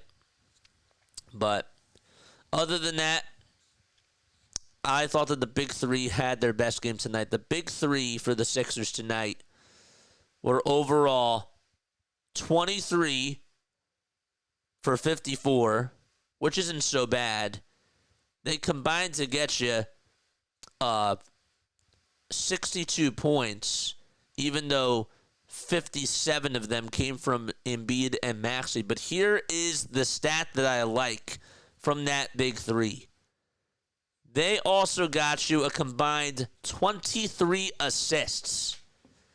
23 assists is very, very good. That means that they were responsible for at least, if you put 23 assists together and you do the math correctly and you have 62 combined points. Now, some of them, of course, some of the assists are going to go to Embiid and some of them are going to go to Tyrese Maxey, whatever. But they were responsible for a majority of their points, like about 85, 88. And that's great.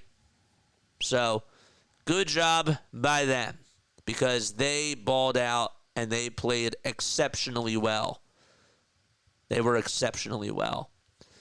The big three did a good job tonight and got the W. Yes, they did. Now, tomorrow night. Okay, let's preview Cleveland just a little bit. Let's go back to the main board. Okay. Let's preview Cleveland. Okay, we're going to share our screen. Actually, are we going to share our screen? How did Cleveland do tonight? So now Cleveland's coming off of a back-to-back too. Right? Donovan Mitchell had 27 points, was 9 for 15 from the field. Let's actually share our screen here. Let's do a little window capture, and let's put on our screen. Where is it? Cavaliers 124. There it is. Can you guys see this? Can you guys see this? Yes. See, if I had it like this, that's a lot to cover.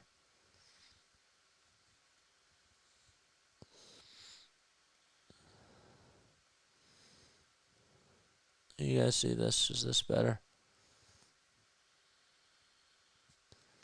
All right, so here are the stats from tonight's game. You got you got Dean Wade who had 15 points. There we go. That's a little bit better. I think that's better. Yes, got it, JJ. Okay.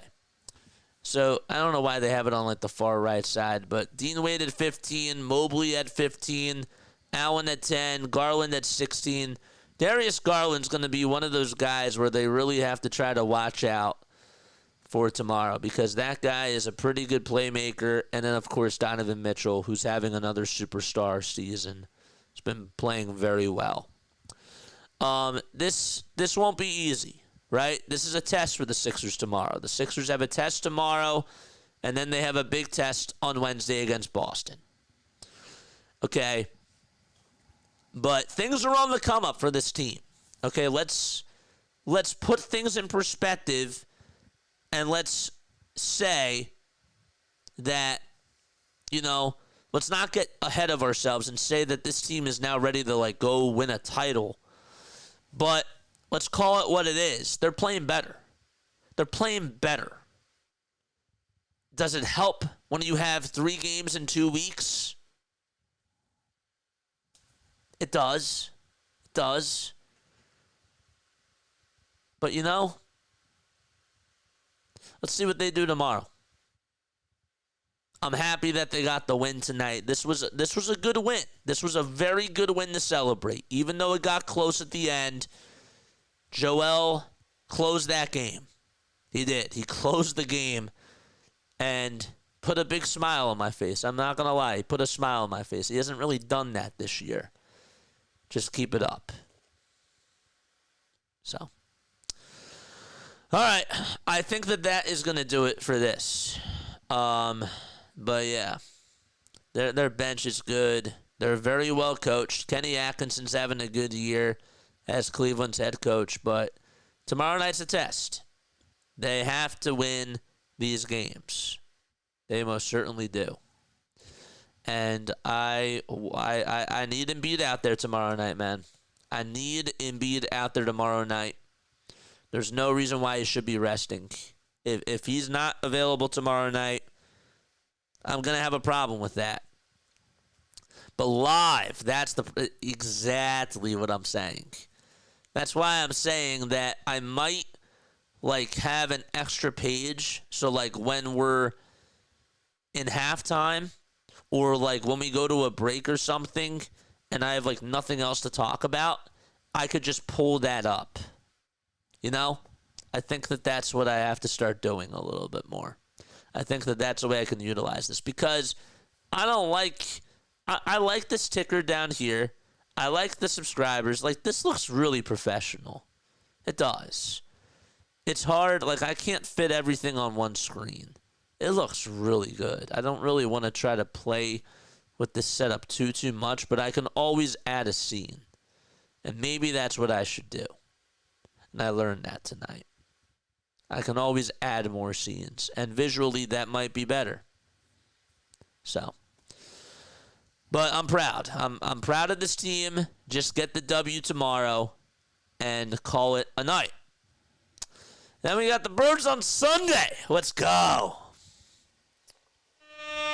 I always forget that I have that thing down. All right, love you all. We'll see you all tomorrow night. So just to clarify, what's the schedule coming up for the live streams? Okay, real quick. Let me go to my monologue screen real quick. Okay, what do I have coming up? I'll tell you guys right now. Tomorrow, I don't have time tonight, but I will do, because I have to set everything up, and I just don't have the time to do it tonight. We haven't talked about Max Kepler. For all the baseball fans out there, I will have a Max Kepler podcast coming out tomorrow. It'll be quick. We'll talk a little bit about Max Kepler. We'll talk a little bit about his stats, how he does help the Phillies, if he helps the Phillies, is he washed, whatever. We will talk about that tomorrow. And then tomorrow night, we got another Sixers game at 8 o'clock, right? After that, we got the Birds on Sunday at 1 o'clock against Washington. And then after that, we're going to stay on and we're going to do the Vikings game anyways because even though we have the tiebreaker, whatever. So essentially, we got the Sixers tomorrow. We got the Eagles on Sunday. We got the Sixers again on Monday. And then on Wednesday, Christmas, we have the Sixers again after that. Thursday, I did not get a chance to look that far ahead to see what's going on for Thursday Night Football. But then we got a Sixers game on Friday. And then we got the Eagles on Sunday again against Dallas. So that is pretty much what we have going on over the next week and over the weekend. So we're back in action, and we're ready to fire things back up. And yeah, man, good win for the Sixers tonight. Build off of this, get the W tomorrow in Cleveland. That would be huge. And I'll be celebrating that. And I will catch you all on the next one. Love you all. Lila Tov. Good night.